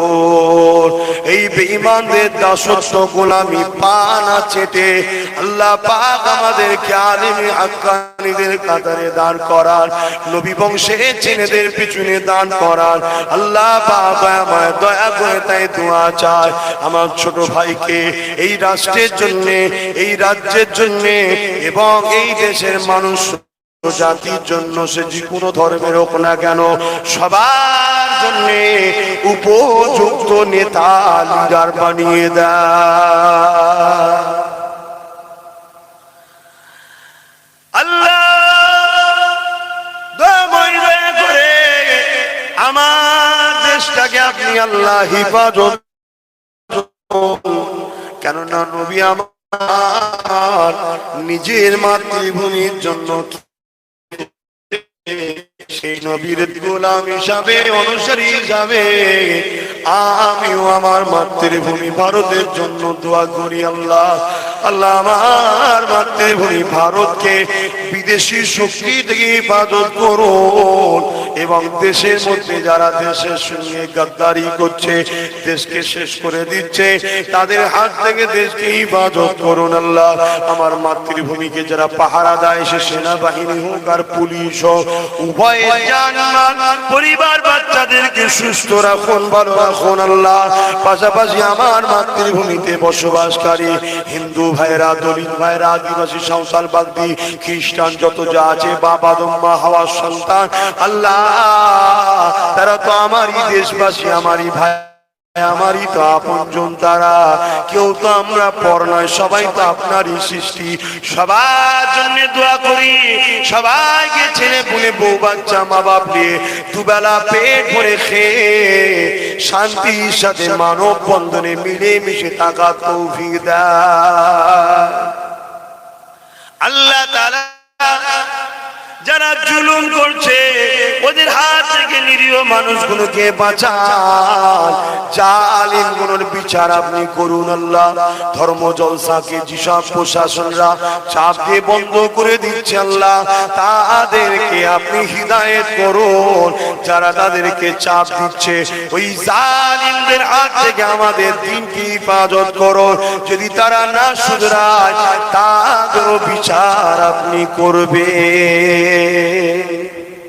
আল্লাহ এই গ্রামে আপনি শান্তি দিন, আল্লাহ এই গ্রামে রহমত দিন, আল্লাহ প্রতিটা বাড়িতে আপনি সুখ শান্তি দিন, আল্লাহ আল্লাহ প্রতিটা বাড়িতে আপনি আনন্দ দিন, খুশি দিন, আল্লাহ প্রতিটা বাড়িতে আল্লাহ আপনার রহমত ভরিয়ে দিন, আল্লাহ প্রতিটা বাড়িতে নামাজি বানিয়ে দিন। আল্লাহ ছেলেগুলো যেন মসজিদে আজান দিলে কাজ কাম ছেড়ে দিয়ে গম গম যেন মসজিদ করে, আমাদের যুবকগুলোকে সব মসজিদে আবাদ ভরিয়ে দিন, আল্লাহ আর আমাদের বোনগুলোকে ঘরে নামাজের মুসাল্লায় বসিয়ে দিন। আল্লাহ আল্লাহ আপনি বসিয়ে দিন। আল্লাহ সুস্থ রাখুন, ভালো রাখুন, দিন ইসলামের সাথে মিলে মিশে এক হয়ে চলা তৌফিক দেন। আরো যত দল মত জামাত আছে, বিভিন্ন ইমামের কাছে, বিভিন্ন শায়েখ আমির পীর সাহেবের কাছে দিন শিখেছে, দিনের সাথে আল্লাহ মূল যে ইসলামের মৌলিক বিষয় আছে, এই জায়গায় তো আমরা সব একই আছি। জুজিয়াত মাসলায় কিছু ইখতিলাফ, সেই ইখতিলাফগুলোকে ভুলে গিয়ে আল্লাহ দিনের সাথে এক হবার তৌফিক দেন। আল্লাহ আমি যে ফুরফুরা আহলে সুন্নাত ওয়াল জামাত সংগঠন দ্বারা মানুষের যে ঐক্য করছি, ধর্মপ্রেম, মানবপ্রেম, দেশপ্রেমের স্বার্থে, এই অরাজনৈতিক ধর্মীয় সংগঠন ও সংগঠনের কর্মী দাতাদেরকে আপনি কবুল করলেন। আল্লাহ আল্লাহ পীর আবু বকর সিদ্দিক দাদা হুজুরের নামে নলেজ সিটি করছি, সুস্থ চিকিৎসা এবং সুশিক্ষার ব্যবস্থা ওখানে হবে, আল্লাহ আপনি কবুল করে নিন, তাড়াতাড়ি করার তৌফিক দিন। আল্লাহ আল্লাহ আমার ছোট ভাই, তাকে আল্লাহ আরো বড় কামিয়াবি দেবেন। আল্লাহ মানুষের সেবায়, রাষ্ট্র সেবায় সে নিজেকে নিয়োজিত করেছে। যারা এখনো তাকে ভুল বুঝছে, সেই সকল মানুষকে ভুল ভেঙে দিয়ে আমার ভাইয়ের পাশে দাঁড়াবার তৌফিক দিন। যদি দাঁড়াবার উপযুক্ত না হয়, একটা যদি নারীদের দুপাট্টায় কেউ হাত দিত, তার হাত আর থাকতো না, দেহ থেকে আলাদা হয়ে যেত। আমাদের পূর্বপুরুষদের ইতিহাস আছে, তোর এত বড় সাহস কি করে হয়? কিন্তু আজ আমরা কোথায় চলে গেলাম? আমরা সামান্য একটা ভেড়াকে দেখে ভয় করছি, মাতালকে দেখে ভয় করছি, তাহলে আমাদের অবস্থা কোথায়? সব ইমানের কমজোর। আর ইমান কমজোর হয় কেন? মুহাম্মদ রাসূলের সঙ্গে যে যত জুড়ে থাকে তার ইমান তত পাকে, যে যত দূরে যায় তার ইমানের চাষ তত কমে। কারণ মুহাম্মদ রাসূলকে আল্লাহ ইমানের মেন পাওয়ার অফিস বানিয়েছে। জোরে বলুন সুবহানাল্লাহ। কে বানিয়েছে? আল্লাহ বানিয়েছে। তাহলে মালিকটা কে হলো? আল্লাহ। এই জায়গাটা সব সময় ঠিক রাখবেন। তাহলে সেই জায়গায় আমরা রাসূল থেকে সরে গেছি। আমাদের কালচার দেখুন, একটাও সুন্নাতে রাসূল নেই। আমাদের ব্যবহার দেখুন, একটাও সুন্নাতে রাসূল নেই। আমাদের ধর্মের ভালোবাসা দেখুন, একটাও রাসূলের সুন্নাত নেই। আমরা নামাজ পড়ি, রাসূলের সুন্নাত নেই। মসজিদে যাই, নবীর সুন্নাত নেই। সব কাজটান সুন্নাত মানে নবী যেটা করেছেন, আর নবীর সুন্নাতটাই হলো আল্লাহ পাকের হুকুম। কেননা আম্মা জান আয়েশা সিদ্দিকা রাদিয়াল্লাহু তাআলা আনহা বলেন, কানা খুলুকুল্লাহুল কুরআন, আমার নবী পাকের চরিত্র মোবারক, লাইফ স্টাইলটাই হলো কোরআন শরীফ। জোরে বলুন সুবহানাল্লাহ। তিনি যা কিছু করেছেন কোরআন অনুযায়ী করেছেন। তাই আমার যুবকদের বলবো, বেউজ্জতি তো সারা জীবন দুনিয়ায় হচ্ছে, কবরতেও কিন্তু বেউজ্জতি হতে হবে যদি এইভাবে জিন্দেগি কাটাও। আর যদি বলো না আমি ফিরে আসতে চাই, তাহলে দুনিয়াতেও ইজ্জত পাবে, আখিরাতেও পাবে। সেটা হলো একটাই রাস্তা, নিজের লাইফটাকে মুহাম্মদ সাল্লাল্লাহু আলাইহি সাল্লামের কদম মোবারকে কুরবানি করো। কিভাবে? লাইফে যা কিছু করবে মডেল হিসাবে রাসূলকে দেখো, অন্য কাউকে নয়। আব্বাস সিদ্দিকী মডেল নয়। আব্বাস সিদ্দিকী তোমাকে যদি রাসূল চিনায়, আব্বাস সিদ্দিকী জিন্দাবাদ, কেন নবীর গোলাম, জিন্দাবাদ বললে রাসূল খুশি হবে। পীর সাহেব যদি তোমাকে রাসূল চিনায়, পীর সাহেব জিন্দাবাদ। ইমাম সাহেব যদি রাসূল চিনায়, ইমাম সাহেব জিন্দাবাদ। মুফতি যদি রাসূল চিনায়, মুফতি সাহেবও জিন্দাবাদ। মডেল কোন পীর সাহেব, ইমাম সাহেব, শায়েখ সাহেব কেউ সাহেব নয়। মডেল একটাই, লাকাদ কানা লাকুম ফি রাসূলিল্লাহি উসওয়াতুন হাসানাহ। উসওয়াতুন মানে হচ্ছে মডেল, হুবহু মুহাম্মদ রাসূলের অনুসরণ করতে হবে।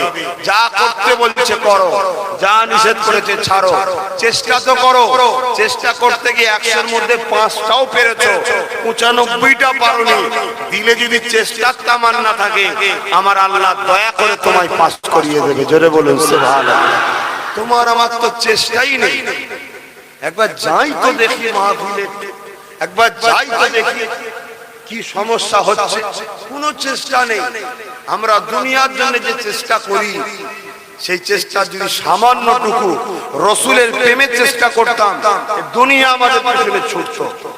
অহংকার করছি, আল্লাহ মাফ করুক, আল্লাহ ক্ষমা করুক, ইজ্জতের মালিক আল্লাহ। আমার পিছনে টাকা ছোটে, আমি টাকার পিছনে ছুটি না, টাকা আমার পিছনে ছোটে। লোক সকাল থেকে গিয়ে বিকাল পর্যন্ত বসে আছে, আমি বিকালে বাইর হচ্ছি, একটু দেখা করে চাকরি পেয়েছে, একটু কিছু টাকা দেবে, তাই টাকা ছুটছে না, ছোটে নেই, আমার ধান্দাই নেই। লোক ভোরবেলা ফজরের নামাজ পড়ে গাড়ি ছেড়েছে, সকালে চলে এসেছে, 7টা 8টা 10টায় বসে আছে, জোহরের নামাজ পড়ে বেরিয়েছি, হুজুর একটা দাওয়াত করব, আমার তারিখ, আমার ডেট, 50,000 টাকা লাগবে, তাই দেবো। টাকা ছুটছে না, ছোটে নেই। এবার নিয়ে আমি কি করছি না করছি সে জবাব আল্লাহ আমার থেকে নেবে। আমি যদি নিয়ে সব এখানে বলি আর উড়াই, ও জবাব আল্লাহ নেবে, তাহলে দিচ্ছে আল্লাহ।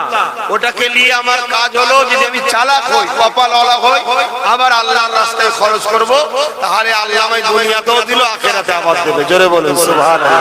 আর নিয়ে যদি আমি ফালতু উড়াই, আরাম আয়েশের মধ্যে বেফজল খরচ করে ফেলি, তাহলে আমারও বিচার হবে।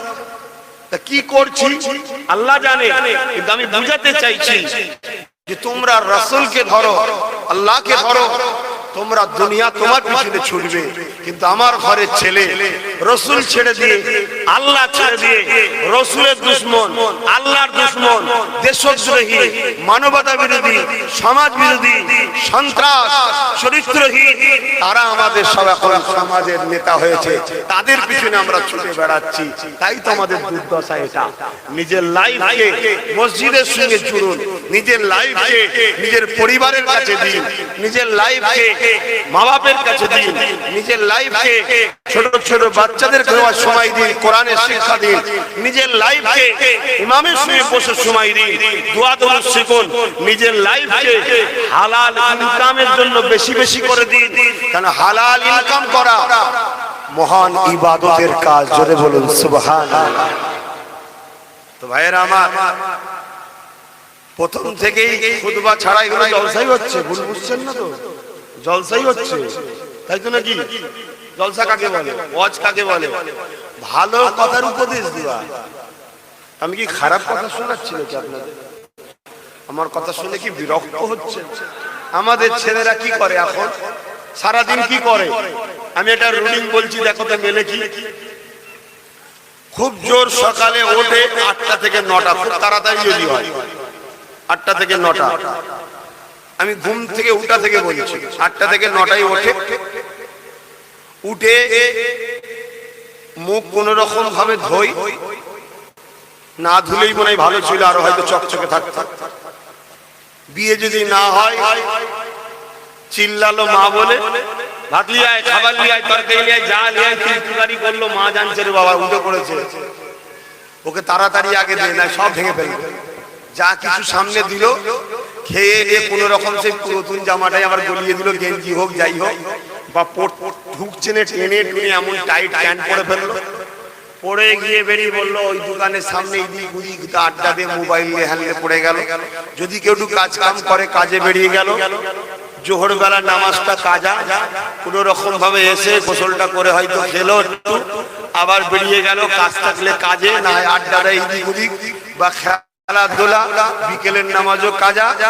মাগরিব বেলা যদিও বা আসে, এসে একটু চা বিস্কুট খেলো, আবার ক্লাবে গেল যে আড্ডা, পরচর্চা, পরনিন্দা, বা পার্টি অফিসে গেল যে বসলো নেতার পায়ের তলায় বসে একটু গুণ গাইলো, দাদা তোমার জন্য জানতে দেবো, হ্যান করে দেবো, ত্যান করে দেবো, যাতে 200 টাকা দেয়।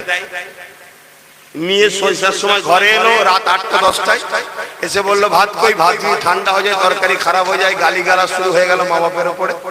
কোন রকম খেয়ে দিয়ে নিয়ে হাফ প্যান্ট কেউ পরে, কেউ ফুল প্যান্ট পরে, কেউ জুতো খোলে, কেউ খোলে নে, মুখ ধোয়নি, আর ওপর হয়ে শুয়ে পড়ল, কাঁথেও শোয়নি, ওপর হয়ে শুয়ে হজের বেলাও নামাজ বল, সেই আবার 9টায় উঠছে। এই তো জিন্দেগি। আকসার ছেলেটা করছে না, করে না? তোমাদেরকে আল্লাহ ওই জন্য সৃষ্টি করেছে। কি আমার কথায় ব্যাঘাত হচ্ছেন না তোমার? খেয়াল করে দেখো, খেয়াল করে দেখো, এটাই ঘটছে। সবচেয়ে বড় ক্ষতি আমাদের হয়েছে মোবাইল। মোবাইল আমাদেরকে শেষ করে ফেলল। হ্যাঁ, মোবাইলের প্রয়োজন আছে, তুমি প্রয়োজনে ইউজ করো। যারা তৈরি করেছে তারা প্রয়োজনে ইউজ করে।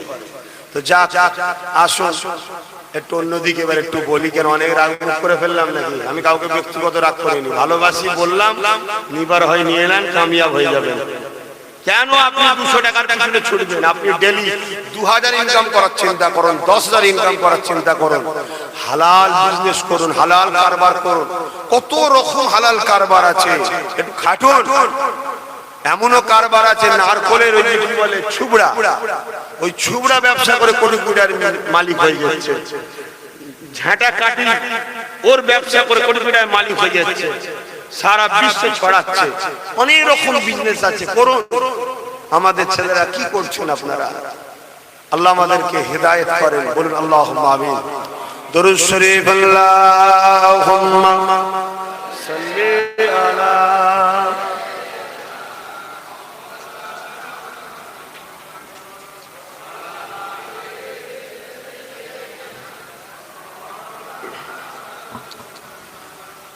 أعوذ بالله من الشيطان الرجيم بسم الله الرحمن الرحيم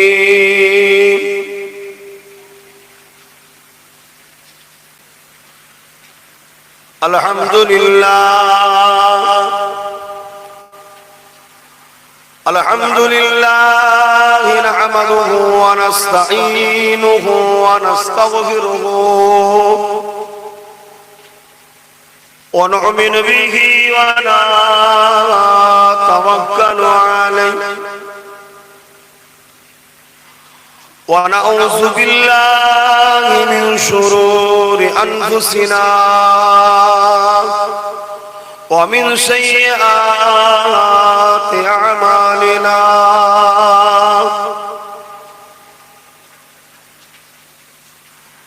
من يهدي الله فلا مضل له ومن يضلله فلا هادي له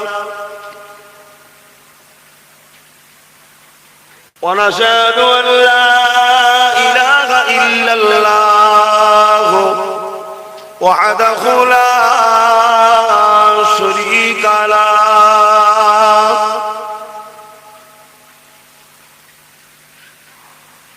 ونشهد أن سيدنا وحبيبنا ومولانا محمدا عبده ورسوله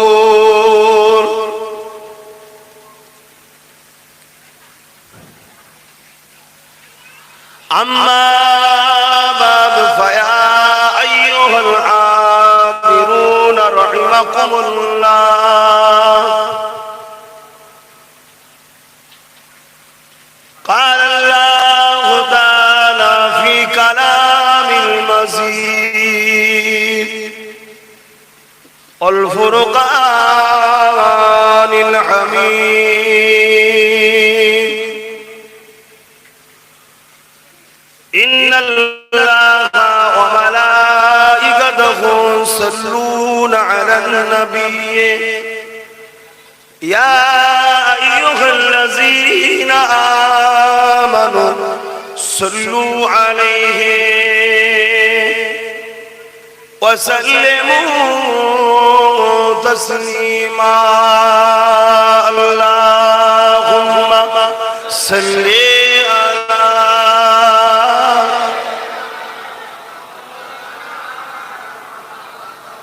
ولا آله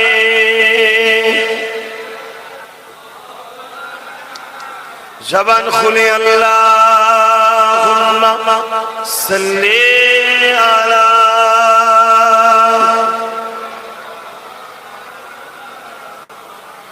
ولا آله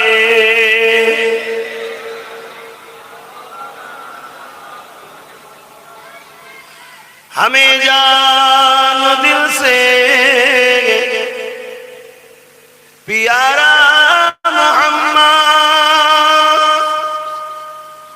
محمد کے ہم ہیں ہمارا محمد جو آنکھوں میں آئے تو کب تک رکھیں گے اے پردہ تمہارا ہمارا محمد اللهم صل على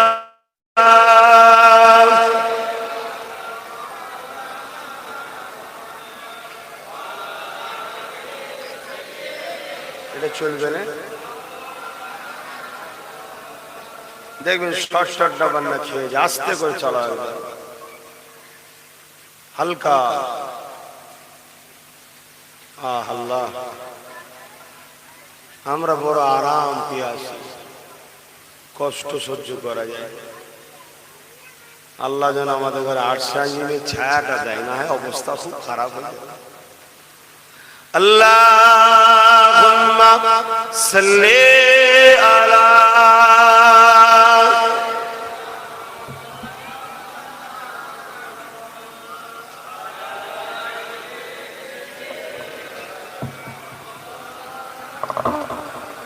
कलिमे ला इलाहा इल्लल्लाह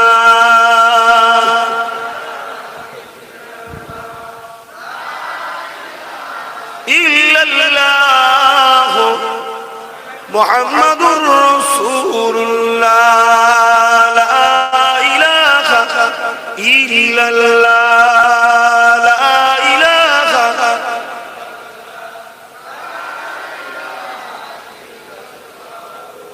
मुहम्मदुर रसूलुल्लाह अल्लाहुम्मा सल्ली अला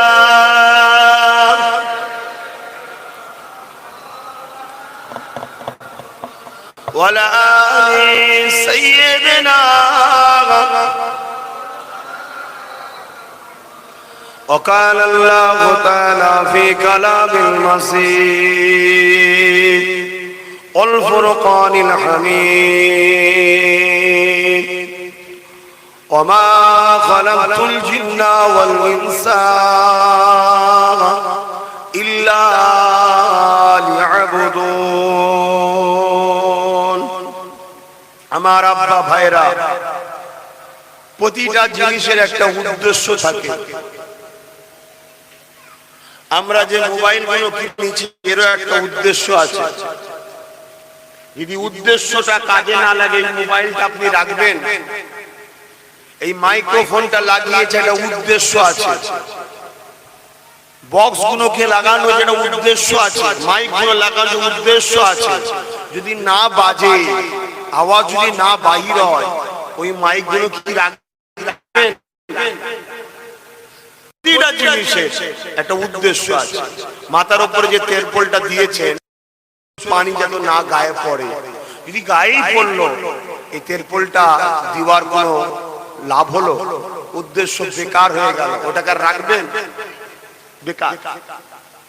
একটা গাছ লাগালেন হিমসাগর আমের, এখন আমের সিজন চলছে, ফল হবে, আম খাবো।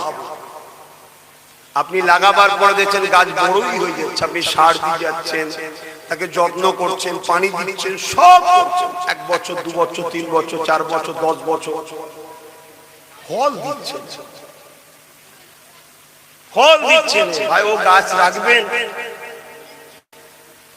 বাজার থেকে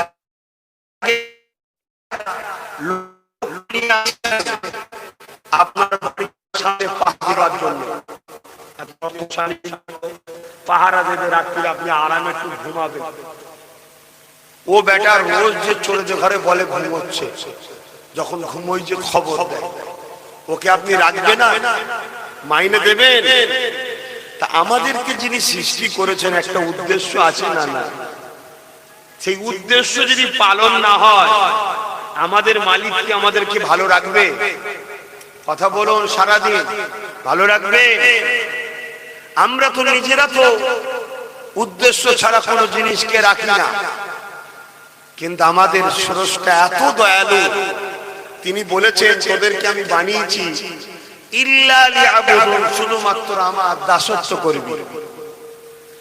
এই পৃথিবীতে যা কিছু আছে তোরা ছাড়া সব কিছুর উপরে তোদেরকে আমি বাদশা বানিয়েছি। জোরে বলুন সুবহানাল্লাহ। সূর্য তোদের খেদমত করবে, চাঁদ তোদের খেদমত করবে, গাছপালা তোদের খেদমত করবে, জীব জন্তু পশু পাখি খাদ্য সবই তোদের জন্য, তোদের খেদমত করবে। দুনিয়া থেকে তুলে আনবো, আনার পরে কিন্তু এত শান্তির একটা জায়গা দেবো যেখানে প্রতিদিন শান্তি আপডেট হবে। আমি বুঝাতে পারছি তো? সবাই শুনছেন তো ভাই? আমি একাই বকছি? আমাদেরও ডিউটি হলো, আমাদেরও সবার ডিউটি হলো, আল্লাহর কাজ করা করলে জান্নাত দেবে কেন? কথা বুঝছেন না? বোঝেন না?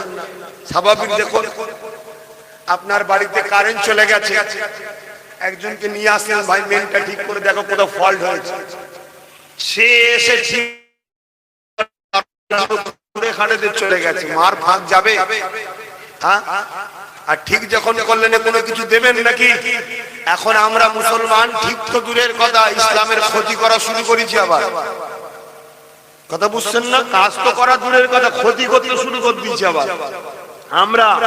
ফালতু অন্য ধর্মের লোককে দোষ দিয়ে লাভ, চোরের শুধু দোষ দিয়ে লাভ।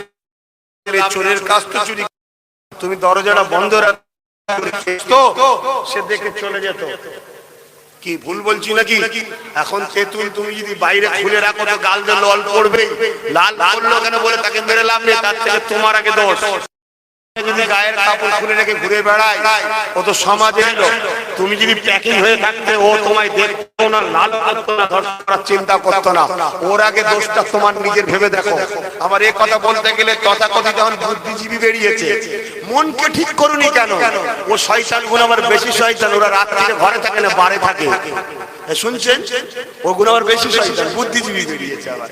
তো যাক, এখন আমি যে বিষয়ে বলতে চাইছিলাম, আমাদের সৃষ্টির মূল উদ্দেশ্য কি?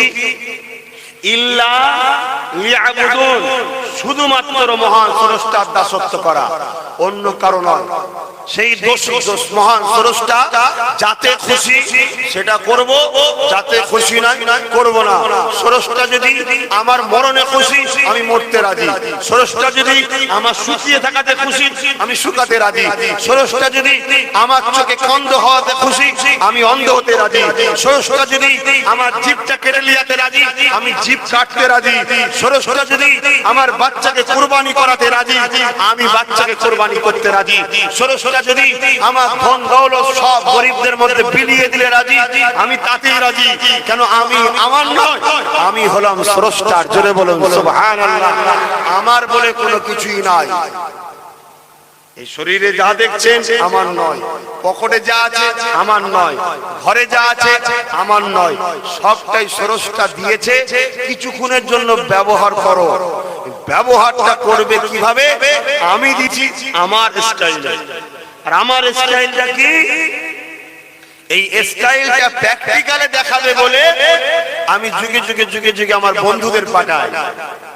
মুসা আলাইহিস সালাম পাঠিয়েছি, ইব্রাহিম আলাইহিস সালাম পাঠিয়েছি, অনেককে পাঠিয়েছি, ইসাককে পাঠিয়েছি, দাউদকে পাঠিয়েছি, ইসমাইলকে পাঠিয়েছি, সালামদের পাঠিয়েছি, শত শেষ পাঠিয়েছি আব্দুল্লাহ লাল, আমিন আব্দুলাল, মুস্তাফা নবী সাল্লাল্লাহু আলাইহি সাল্লামকে পাঠিয়েছি। তাই উনাকে ফলো করো। উনি কি করেছে? ওনার লাইফ স্টাইলটা দেখো। কেন? উনি হলেন সবথেকে বেশি আমার দাসত্ব করেছে। জোরে বলুন সুবহানাল্লাহ।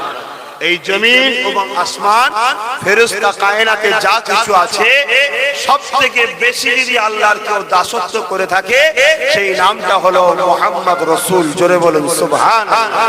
তাই তাকে মডেল করা হয়েছে। কেন মডেল ওইটাকে করা হয় যেটা সবথেকে উত্তম হয়, ঠিক না বেঠিক? দোকানে দেখেন না স্যাম্পল কোনটাকে রাখা হয়? একদম নিখুঁতটাকে। কি তবেই তো লোকের অ্যাট্রাকশন হবে। সব থেকে নিখুঁত যেটা সেটাকেই আল্লাহ মডেল বানিয়েছে, সেটা হলো মুহাম্মদ রাসূল। আপনি নামাজ পড়বেন মুহাম্মদ রাসূলকে দেখতে হবে। রুকু আগে না সিজদা আগে, তাসবিহ আগে না কি বলে তেলাওয়াত আগে, সূরা ফাতিহা আগে না অন্য সূরা আগে, কতটা হাত তুলবেন, কোথায় বাঁধবেন, কিভাবে সালাম দেবেন, কিভাবে রুকু দেবেন, টোটালটা আপনাকে মুহাম্মদ রাসূলকে ফলো করতে হবে। মুহাম্মদ রাসূল যেভাবে করেছে ওইভাবে করার নাম হলো নামাজ। জোরে বলুন সুবহানাল্লাহ। আব্বাস সিদ্দিকীর করাটা নামাজ নয়। আব্বাস সিদ্দিকী যদি মুহাম্মদ রাসূলের হুবহু তোমাকে দেখায় যে এইভাবে রাসূল করেছে, তুমি আম মানুষ মেনে লিয়াটা হলো তোমার জন্য শরীয়তের হুকুম। কিন্তু সে যদি বলে এটা আমার মতামত, মানা হারাম। বুঝাতে পারছি তো বাপ? রাসূল ছাড়া কারো কথা চলবে না। দ্বিতীয় নম্বর, এই যে রোজার মাস চলে গেল, এই রোজার মাসে রোজা আমরা দেখেছি কম বেশি, তাই তো নাকি না সবাই রেখেছিলেন? হ্যাঁ, অনেকের তো আবার এবারে যা রোদ হয়েছে অনেকে বলছে খুব কষ্ট হচ্ছে আর পাচ্ছি না। হায় রে হায় রে হায় রে, সামান্য গরমের কাছে হেরে গেলে কিসের ঈমান? হ্যাঁ, গরম তোমাকে জব্দ করে দিল, অথচ সুলির পাশে দাঁড়িয়ে রেখেছে হযরতে খুবাইব রাদিয়াল্লাহু তাআলা আনকে। সুলির পাশে দাঁড়িয়ে বলছে, খুবাইব কতটা ভালো হতো যদি তোমার জায়গায় মুহাম্মদ রাসূলকে সুলিতে বসাতাম, নাউজুবিল্লাহ, আর তোমাকে ছেড়ে দিতাম, কত ভালো হতো না? তুমি ঘরে যাবে, বিবি বউ বাচ্চার সঙ্গে থাকবে। হযরতে খুবাইব কেঁদে ফেললেন, কেঁদে বলছে, এ বেঈমান, আমার রসুলের পায়ে একটা কেউ কাঁটা ফুটাবে আর বলে রসুলের পায়ে কাঁটা ফুটাবো না, তার বিনিময়ে খুবাইব তোর জানটা লাগবে, আমি জান দিয়া পছন্দ করব, নবীর পায়ে কাঁটা ফোটা পছন্দ করব না। জোরে বলুন সুবহানাল্লাহ। আর আজকে আমরা কোথায়? সামান্য একটু গরমে বলছি পাচ্ছি না। হাই হাই হাই, যদি বলা হতো 1 লাখ টাকা দেওয়া হবে, দুদিন শুকা, ঠিক শুকিয়ে বসে থাকতাম। কারণ নগদটা অল্প হলেও আমরা রাজি, আর চিরস্থায়ী আল্লাহ শান্তি দেবে তাতে আমরা রাজি নয়। জান্নাত যে কি জিনিস আমার রাসূল দেখে এসেছে। নবীর চোখের উপরে যাদের ঈমান আছে তারা চোখ মুজে নবীকে যারা বিশ্বাস করে তারা বিশ্বাস করে জান্নাত আছে। কথা বুঝছেন না বোঝেন না? জান্নাতে যা চাইবে তাই পাবে, শুধু ইচ্ছা করবে তাই পাবে, যা চাইবে তাই পাবে। তোমাকে তো কি কষ্ট করতে হবে নাকি গো? এই দুনিয়ায় আমরা দেখেছি অনেক সময় কিছু কিছু লোককে একটা মিশনে লাগানো হয়, হেভি বড় বড় সন্ত্রাস বা বড় একটা বিদেশি কোন কর্মসূচিতে অনেককে লাগানো হয়। এই একটা মিশনের জন্যই লাগানো হয়। একটা মিশন কমপ্লিট হয়ে যাওয়ার পর তার সারা জীবন সরকার খাওয়া দাওয়া আরাম আয়েশে থাকা সম্পূর্ণ ফ্রি। এমন ভিআইপি লোক আছে, একটা ডিপার্টমেন্ট আছে, কথা বুঝে আসছে? কিন্তু এই কাজ খুব জটিল হয়, কঠিন হয়। করে যে আসতে পারে তার জন্য এই ফ্যাসিলিটি, যে করে আসতে পারে না তাকে বরবাদ করে দেওয়া হয়, চাকরি থেকে ক্যান্সেল করে দেওয়া হয়, বা গোপন কোন খবর প্রকাশ হয়ে যাওয়ার জন্য তাকে বন্দী পর্যন্ত করে দেওয়া হয়। দুনিয়ায় যদি সিস্টেম থাকতে পারে, মহান স্রষ্টা আল্লাহ আমাদেরকে একটা মিশনে পাঠিয়েছে। সেই মিশনটা কারো জন্য 30 বছর, কারো জন্য 40 বছর, কারো জন্য 50 বছর, কারো জন্য 60 বছর, কারো জন্য 70 বছর। এই মিশন কাটিয়ে যখন তুমি চলে যাবে, সাকসেসফুল হতে পারলে চির শান্তির আরামের জিন্দেগি জান্নাত তোমায় দেবে। জোরে বলুন সুবহানাল্লাহ। আর সাকসেসফুল না হতে পারলে আযাবে জাহান্নাম দেওয়া হবে। কথা বুঝে আসছে বাপ ভাইরা? তাহলে আমাদের কাজ কি? মান আহাব্বা লিল্লাহ ওয়া আবগাদা লিল্লাহ ওয়া আতা লিল্লাহ ওয়া মানা লিল্লাহ ফাকাদ ইস্তাকমালাল ঈমান। যা কিছু করব সবই আল্লাহর জন্য। জোরে বলুন সুবহানাল্লাহ। বন্ধুত্ব কার জন্য? একটু আওয়াজ দিন। জবানে আল্লাহ বললে কষ্ট হবে, একবার আল্লাহ বললে 40টা নেকি হয়। বলুন সুবহানাল্লাহ। তাহলে বন্ধুত্ব করব কার জন্য? দুশ্মনী করব কার জন্য? আত্মীয়তা করব কার জন্য? মা বাপকে ভালোবাসবো কার জন্য? আল্লাহ ওয়ালাদেরকে ভালোবাসবো কার জন্য? সন্তানদেরকে ভালোবাসবো কার জন্য? স্বামী স্ত্রী একে অপরের সম্পর্ক ভালোবাসার হবে কার জন্য? তাহলে আমাদের নিঃশ্বাসটা পড়বে আল্লাহর জন্য, নিঃশ্বাসটা টানবো আল্লাহর জন্য। কারণ এই নিঃশ্বাস দিয়েছে তো আল্লাহ, টানাচ্ছেও তো আল্লাহ। অন্য কেউ যখন দেয় না, এই নিঃশ্বাস অন্য কারোর জন্য ফেলবো না, টানবো না। আমরা একে অপরকে ভালোবাসবো, ওটাও আল্লাহর জন্য। একটা অমুসলিম ভাই বিপদে পড়বে, তাকেও সাহায্য করব আল্লাহর জন্য, কারণ আল্লাহর সৃষ্টি সে। একটা অমুসলিম ভাই খেতে পায়নি, তাকে খাবার দেবো আল্লাহর জন্য, কারণ আল্লাহর সৃষ্টিকে খাওয়ালে নবী বলছে ইসলামের সব থেকে ভালো কাজ হচ্ছে ক্ষুধার্তকে খাওয়ানো। এখানে মুসলমান হিন্দু ব্যাপার নয়, যেই ক্ষুধার্ত হবে তাকে খাওয়ালে সব থেকে ইসলামে ভালো কাজ, ওটাও আল্লাহর জন্য। রাসূল আর এক জায়গায় বলছে, যারা মানুষের উপরে দয়া করে, লা ইয়ারহামুল্লাহু মান লা ইয়ারহামুন নাস, যে মানুষের উপরে দয়া করে না সে তার উপরে আল্লাহর দয়া হবে না। যে মানুষের উপরে দয়া করে আল্লাহর দয়া সে পাবে। তাই যে কোনো ধর্ম বর্ণ কালার যেই হোক না কেন, যদি সে কার উপরে দয়া আমি করি, কার জন্য করব? আল্লাহর জন্য। কেউ যদি আল্লাহর দ্বীনকে মিটাতে চায়, তার উপরে দয়া করব আর বলবে না আল্লাহর জন্য, এটা ভণ্ডমি ছাড়া আর কিছু নয়। আমার কথাটা বুঝছেন না, বোঝেন না? তাহলে মানুষ আলাদা জিনিস আর মানুষ রূপী দুপায়ে পশু আলাদা জিনিস। মানুষ রূপী দুপায়ে পশুকে যে আল্লাহর দ্বীনকে মিটাতে চায় সে, আর মানুষ রূপী মুসলিম হিন্দু দলিত আদিবাসী এরা সবাই মানুষ। এদের মধ্যে কেউ বিপদে পড়লে তাকে সাহায্য করব আল্লাহর জন্য। ঠিক না বেটি? তাহলে আল্লাহকে ভালোবাসে। নিজে দিকে একবার তাকান, যে চোখে নিজেকে দেখবেন এই চোখের মধ্যে কত হাজার কোটি ক্যামেরা আছে আপনি তা জানেন না। প্রতিটা ক্যামেরার সাথে আলাদা করে একটা শিরা দেখা তার বলতে পারেন আছে। কে আপনার রব, কে আপনার মালিক? নিজের দিকে তাকালে তো ভেবে যাবেন এই মালিক যিনি তোমাকে মায়ের পেটে খাবারের ব্যবস্থা করেছিল। তুমি আসবে দুনিয়ার জমিনে, আসতে তোমার দেরি আছে, কিন্তু তোমার মায়ের স্তনেতে তোমার জন্য খাবার তৈরি করে দিতে দেরি করেনি। সেই আল্লাহ ছেড়ে দিয়ে নিজে তুমি নিজের রেজেকের জন্য এত পেরেশান হওয়ার জন্য আজকে তোমার আমার রেজেকটা ছোট হয়ে হয়ে যাচ্ছে। তুমি আমি যদি রিজিকের মালিক নিজেকে না বানিয়ে আল্লাহ রিজিকের মালিক বিশ্বাস করে, তার উপরে যদি ভরসা করে, তার হুকুমগুলো যদি মালুম করে, তার উপরে বিশ্বাস রেখে চলতে পারে, হয়তো তোমাকে তোমার রব 1 বছর পরীক্ষা নেবে, হয়তো 2 বছর পরীক্ষা নেবে, তারপরে তোমাকে এত দিয়া দেবে তুমি নিয়ে উঠতে পারবে না। কেননা তোমার মালিক তাম পৃথিবীকে চালায়। আমেরিকাতে প্রেসিডেন্ট হয়েছে, ওকে প্রেসিডেন্টও করেছে তোমার আমার রব আল্লাহ পাক। বিশ্বাস করো তো নাকি? আমার ভারতের যে প্রধানমন্ত্রী তাকেও কিন্তু আল্লাহই প্রধানমন্ত্রী করেছে। আমার বাংলার যিনি বর্তমান মুখ্যমন্ত্রী একনাকেও কিন্তু আল্লাহই মুখ্যমন্ত্রী করেছে। কিন্তু তোমার আমার কাজ দাজ্জাল আল্লাহই সৃষ্টি করেছে। লড়াই করতে হবে বিরোধী অন্যায়ের, এটা তোমার আমার কাজ। ওগুলো হচ্ছে পরীক্ষার জন্য সামান। দাজ্জালকে কে বানাচ্ছে? অলরেডি দাজ্জাল হয়ে গেছে, মানে জন্ম হয়েছে। দাজ্জাল মানুষের জাত, আদম সন্তানী দাজ্জাল। 1 চোখ কানা হবে, অলরেডি ইসরায়েলে আছে, সারা ওয়ার্ল্ডকে নিয়ন্ত্রণ করছে সে। এখন আমেরিকার হাতের ক্ষমতা নেই, এখন ইসরায়েলের হাতে ক্ষমতা। এই ভবিষ্যৎ সব রাসূল করে দিয়ে গেছে। সমস্যা কি জানেন? আপনারা 2 নম্বরের পিছনে এত ছুটেছেন, 1 নম্বরটা ভুলেই গেছেন।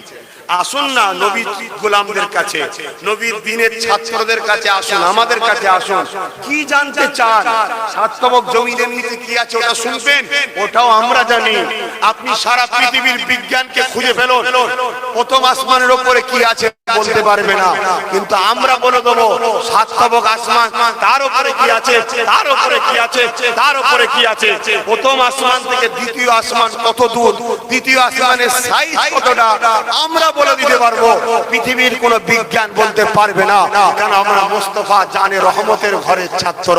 আমরা নবীর থেকে শিখেছি যে নবী 8টা আসমান পার করে লামাকানে গিয়ে তার মালিক আল্লাহকে দেখে এসেছে। জোরে বলুন সুবহানাল্লাহ।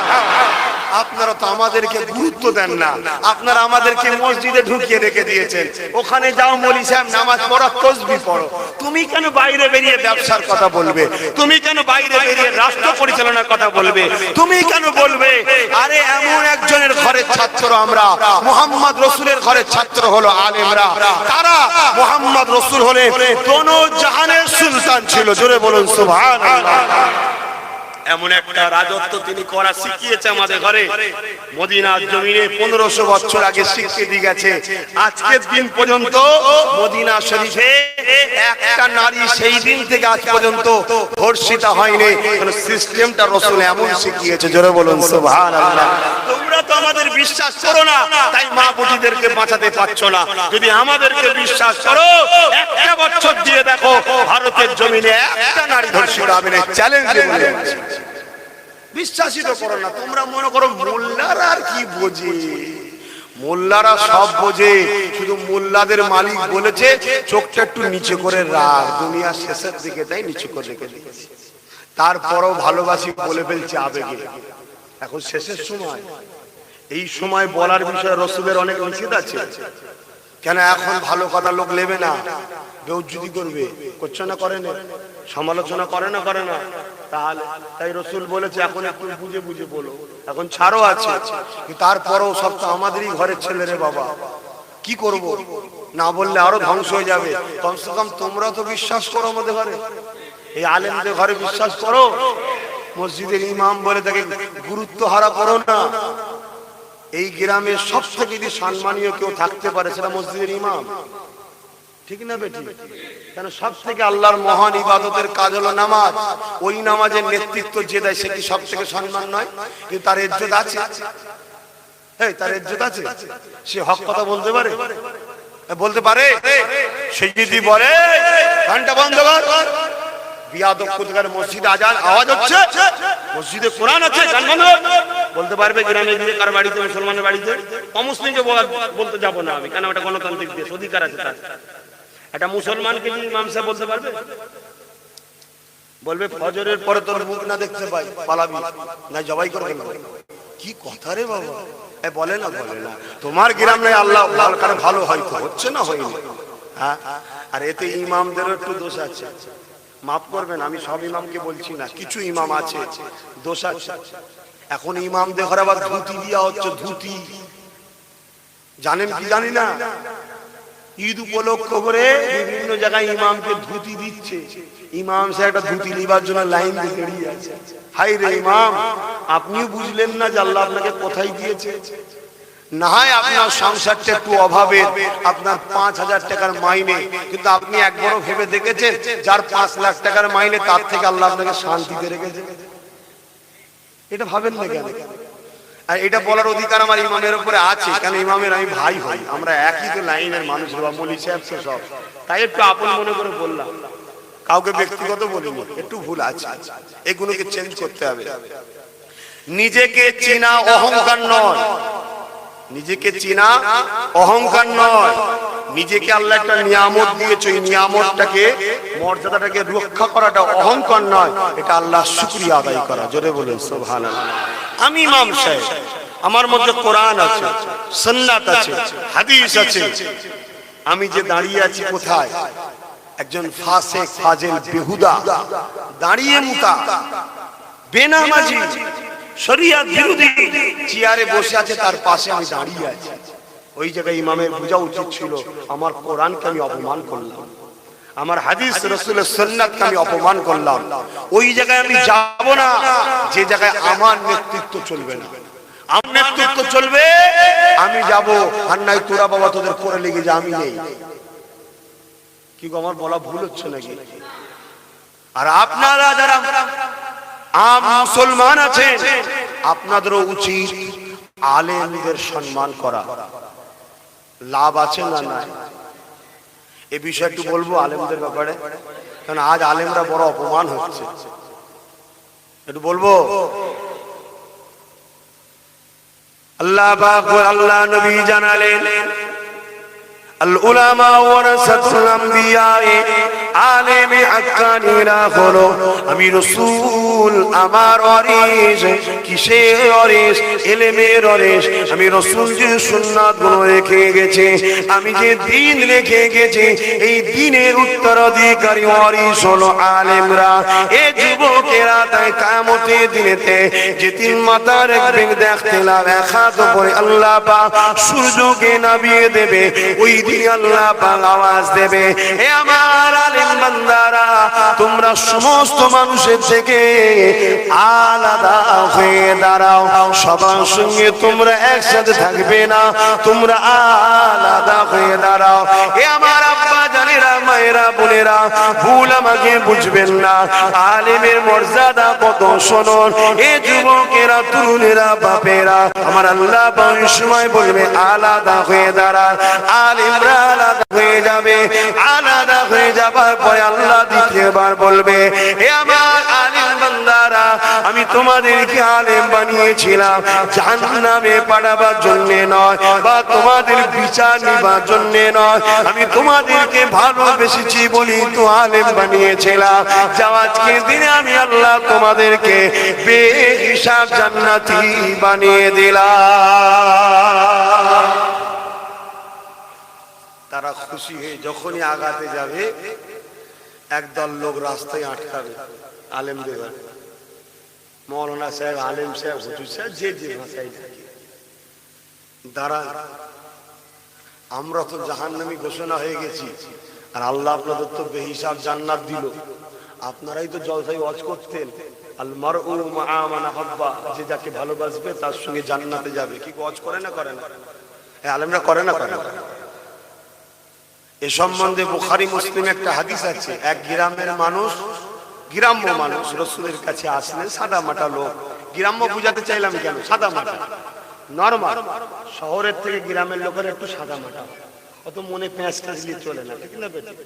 শহরের মানুষরা অনেক চালাক চতুর হয় গ্রামের মানুষের থেকে। তো গ্রাম্য মানুষ, সাদা মাটা মানুষ রাসূলকে এসে বলছেন, হুজুর কিয়ামত কবে হবে? হাদিসটা বুখারী মুসলিম মুত্তাফাকুন আলাইহি হাদিস। আল্লাহ রাসূল তার দিকে চেয়ে বললেন, বাবা কিয়ামত তো অবশ্যই হবে। কেন? সূরা ওয়াকিয়ার মধ্যে আল্লাহ কোরআনে বলছেন, ইজা ওয়াকাতিল ওয়াকিয়া লাইসা লিওয়াকাতিহা কাযিবা। কিয়ামত অবশ্যই হবে, যার মধ্যে কোনো মিথ্যা নেই, ঘটনা ঘটবেই, ঠিক না বেটি গো? তবে কিন্তু রসুল যতগুলো ভবিষ্যৎবাণী করে গেছে 70টা, তার মধ্যে প্রায় 65+ ঘটে গেছে। তার মানে কিয়ামত একেবারে নিকটে। এবং বড় বড় যে ভবিষ্যৎবাণী রসুল বলেছেন সেগুলো ঘটতে চলেছে। কিয়ামত একেবারে নিকটে। হয়তো বেঁচে থাকলে আমি দেখতে পারি, আমাদের যুবকগুলো বয়সে হয়তো দেখতে পারবে। এই বাচ্চাগুলো যারা আছে এদের বিবাহ শাদী হলেও হয়তো ছেলে বলে হবার আগে হয়তো কিয়ামত হয়ে যেতে পারে, বাকিটা আল্লাহ জানে। মানে কিয়ামত তো শুরু সেই দিন থেকে যেদিন নবী এসেছে, কিন্তু কিয়ামতের সেই যে ভয়াবহ দৃশ্যটা, সেই দৃশ্য একেবারে নিকটবর্তী। কেন? রসুল বলেছিলেন ফোরাত নদী শুকিয়ে যাবে। বিজ্ঞান রিসার্চ করে দেখছে 2023-এর মধ্যে ফোরাত নদী পুরো কমপ্লিট শুকিয়ে যাবে। আজকে অলরেডি শুকিয়ে গেছে, সামান্য কিছু কিছু জায়গায় পানি হালকা হালকা আছে। রসুল বলেছেন ওই নদীর তলা থেকে সোনার পাহাড় উঠবে। অলরেডি সোনার টুকরো মাঝে মাঝে পাওয়া যাচ্ছে, সেনা দিয়ে ঘিরে দেওয়া হয়েছে। ওই সোনার পাহাড় নিবার জন্য এক রাজা 3 ছেলে লড়াই লাগবে। অলরেডি আমরা জানি কোন এক দেশের রাজ পরিবারের 3 ভাই, অলরেডি 2 ভাইকে একজন বন্দী করে দিয়েছে। সেই নিয়ে বিশাল যুদ্ধ হবে। ওই যুদ্ধে 199 জন মারা যাবে। যে একজন করে বেঁচে থাকবে, যেখানে বেঁচে থাকবে সে ভাববে পৃথিবীতে হয়তো আমি একাই বেঁচে আছি, আর কেউ নেই। কারণ 200-500 কিলোমিটারের মধ্যে আর কেউ থাকবে না, সব মালিক শেষ। যে এক দেড়টা জায়গার জন্য আজকে ভাইকে খুন করছে মানুষ, তখন 200-500 কিলোমিটারের মধ্যে কেউ নেই, সে একাই মালিক। লোক তো সব মরে গেছে। আল্লাহ নবী এমনও বলেছে এই দুনিয়ায় বিশাল একটা মালহামা আসবে, ভাইরাস আসবে। অনেক উলামারা, বড় বড় যারা ইসলামের স্কলার আছে, আমাদের ছোটখাটো মানুষ, তেনারা ভাবছে হয়তো এই করোনা মহামারীটা সেই একটা হয়তো নমুনা হতে পারে। তারপরেই রাসূল বলছে একটা বিশাল যুদ্ধ শুরু হবে। সেই যুদ্ধেতেও 9 জনে 7 জন মারা যাবে। পৃথিবীতে 9 কোটি লোক আছে, 700 কোটি লোক মারা যাবে, বাকি থাকবে 200 কোটি। কথা বুঝে আসছে? এই ফিতনার সময়তে, এই যুদ্ধের পর পৃথিবীতে হাহাকার দেখা দেবে, মানুষ অভাব হয়ে যাবে। তখনই বেরোবে কানা দাজ্জাল, লোককে দেবে সোনা, লোককে দেবে হীরা, দিয়ে বলবে আমায় খোদা বলে মান।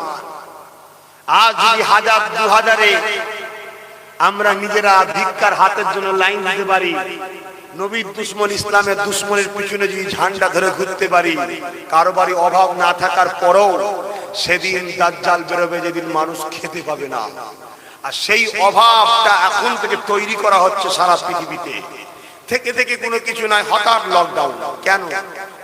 তারপরে সব ফেলে দাও, ফেলে দিয়ে বাড়ি বাড়ি খাবার দাও। শুধু আমার বাংলায় হয় তা নয়, সব জায়গাতে লকডাউন হচ্ছে না। কেন? এই পরিকল্পনা সব দাজ্জালের। আমার কথা আপনারা বিশ্বাস করছেন তো নাকি?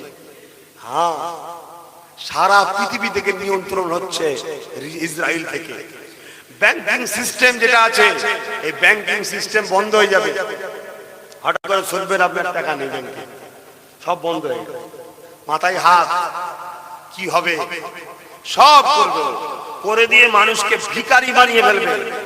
আর এখন থেকেই আমাদের ঘরে ভিখারি সাজাচ্ছে। ভিখারি কাকে বলে?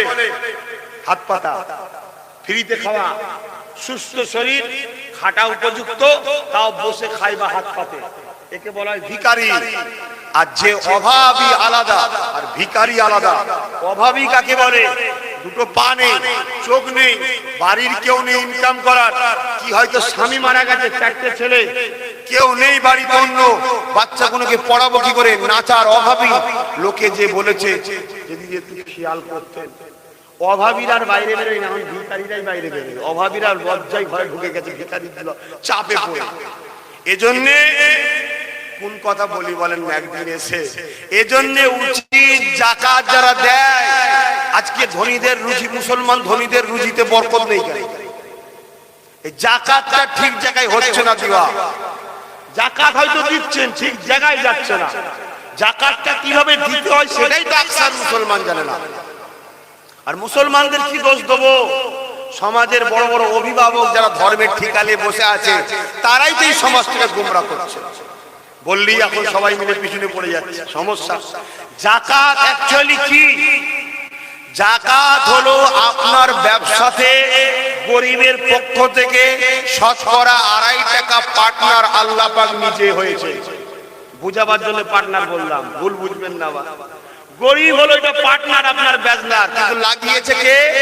আল্লাহ।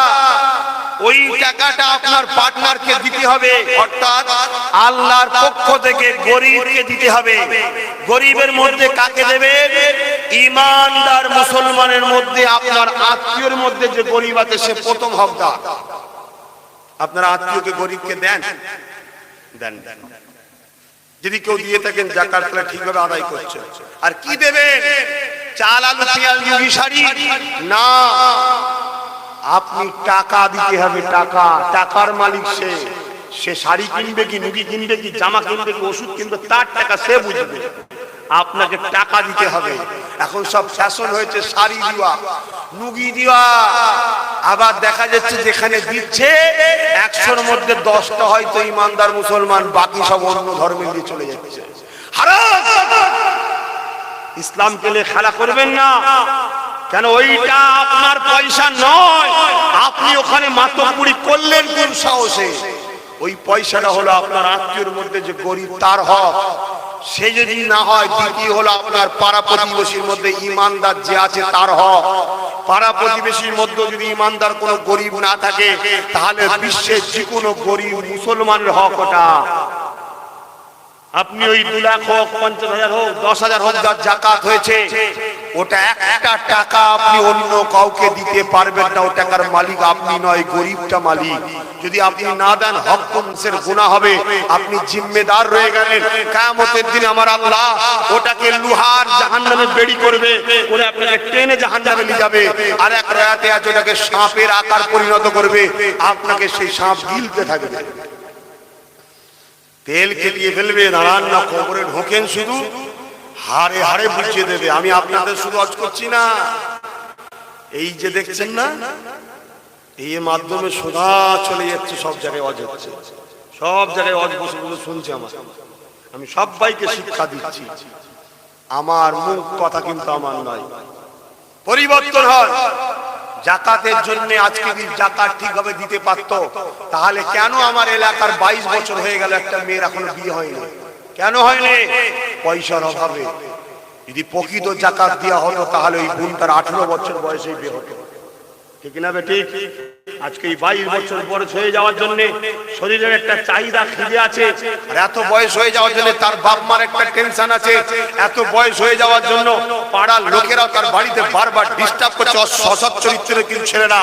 যদি তুমি জাকাতটা ওই গরিবকে ঠিক সময় দিয়ে দিতে তাহলে ওই বোনটার বিয়ে একটা সংসার হতো, 2টো আর সন্তান হতো। সেই 2টো সন্তান একজন হতো ডাক্তার হতো, ওই ডাক্তার তোমাকে আবার চিকিৎসা। কিন্তু আজ আমার রাসূলের সুন্দর সিস্টেমটাকে মুচড়ে ভেঙে দিয়ে নিজেরা শুধু ফটো তুলবো আর বেঈমান নেতার কাছে নাম কামাবো বলে আজকে সব হই হই করতে লেগে গেছে। এগুলোকে চেঞ্জ করুন আমার আব্বা ভাইরা। আপনারা হয়তো করেন না, কিন্তু কেউ করলে বাধা দিতে হবে। বাধা দিবার 3টে সিস্টেম আছে। ক্ষমতা থাকে হাত দিয়ে বাধা দিন, ক্ষমতা নেই মুখ দিয়ে বাধা দিন। আমি মুখ দিয়ে করছি কারণ আমার হাতে ক্ষমতা নেই, আমি কোনো নেতা মন্ত্রী নয়। কথা বুঝে আসছে না? 3 নম্বর হলো যদি মুখে হাতে ক্ষমতা নাও থাকে অন্তর থেকে ঘৃণা করুন, ঘৃণা করে তার থেকে সম্পর্ক সব কারণ করুন। তোমার মতো ইসলাম বিরোধী শুনে আমি মিশতে রাজি নয়। ভুল আমায় বুঝলেন নাকি কেউ? ভুল বুঝলেন? আরে 10,000 টাকা জাকাত হয়েছে, ইমানদার গরিব মুসলমানকে দাও। এই পয়সা অন্য কাউকে দেওয়া যাবে না। আল্লাহর সৃষ্টি হিসাবে অন্য ধর্মের মানুষ বিপদে পড়েছে, তুমি যদি এতই দরদি হও তোমার টাকা থেকে 20,000 টাকা দাও না। এই 10,000 তো তোমার টাকা না, তোমার টাকা থেকে 20,000 দাও আমার অন্য ভাইদের ঘরে, অন্য ধর্মের ভাইদের ঘরে, তবে তো জানবো তুমি দরদি। পরে নিয়ে ফকর দালালি করছো। নিজে রান্না করে একজন রেখে গেছে, তুমি তো রান্না করে উনি এসে খসিয়ে খাওয়াচ্ছে লোককে। আমার বিরাট নাম হচ্ছে, দেখছি উনি খাওয়াচ্ছে, উনি খাওয়াচ্ছে, ওটা তুমি রান্না করেছো। ও তো অন্যজন রান্না করে গেছে। তোমার যদি এতই দরদ হয় নিজে রান্না করে লোককে খাও না, দেখি তবে জানবে হ্যাঁ প্রকৃত দরদি। আমি বুঝাতে পেরেছি? এর জন্য আজ আমরা মরছি। তারপরে আবার এই রমজান শরীফে কি অবস্থা হচ্ছে, আস্তে আস্তে বাড়ছে শয়তানি। আবার বললে হয়তো আপনারাও মনে দুঃখ করবে না। কি করব আল্লাহ পাক, তুমি যদি আমায় অন্য কোনো রাস্তা বার করে দিতে, রাস্তা আমি ছেড়ে দিতাম। কথা বুঝছেন না? কেন এই রাস্তায় এসে গেছি না বললে আল্লাহ বলবে শুধু খেয়েছিস আর আমার কথা বলিস নি, আয় ভাই সাইজ করছি। আর বললে তোমাদের মুখ ভারী হয়ে যাচ্ছে। বলবো না থাকবে কি গো? এই রমজান শরীফ নিয়ে খেলা হলো না, দিনকে দিন বাড়ছে না কমছে?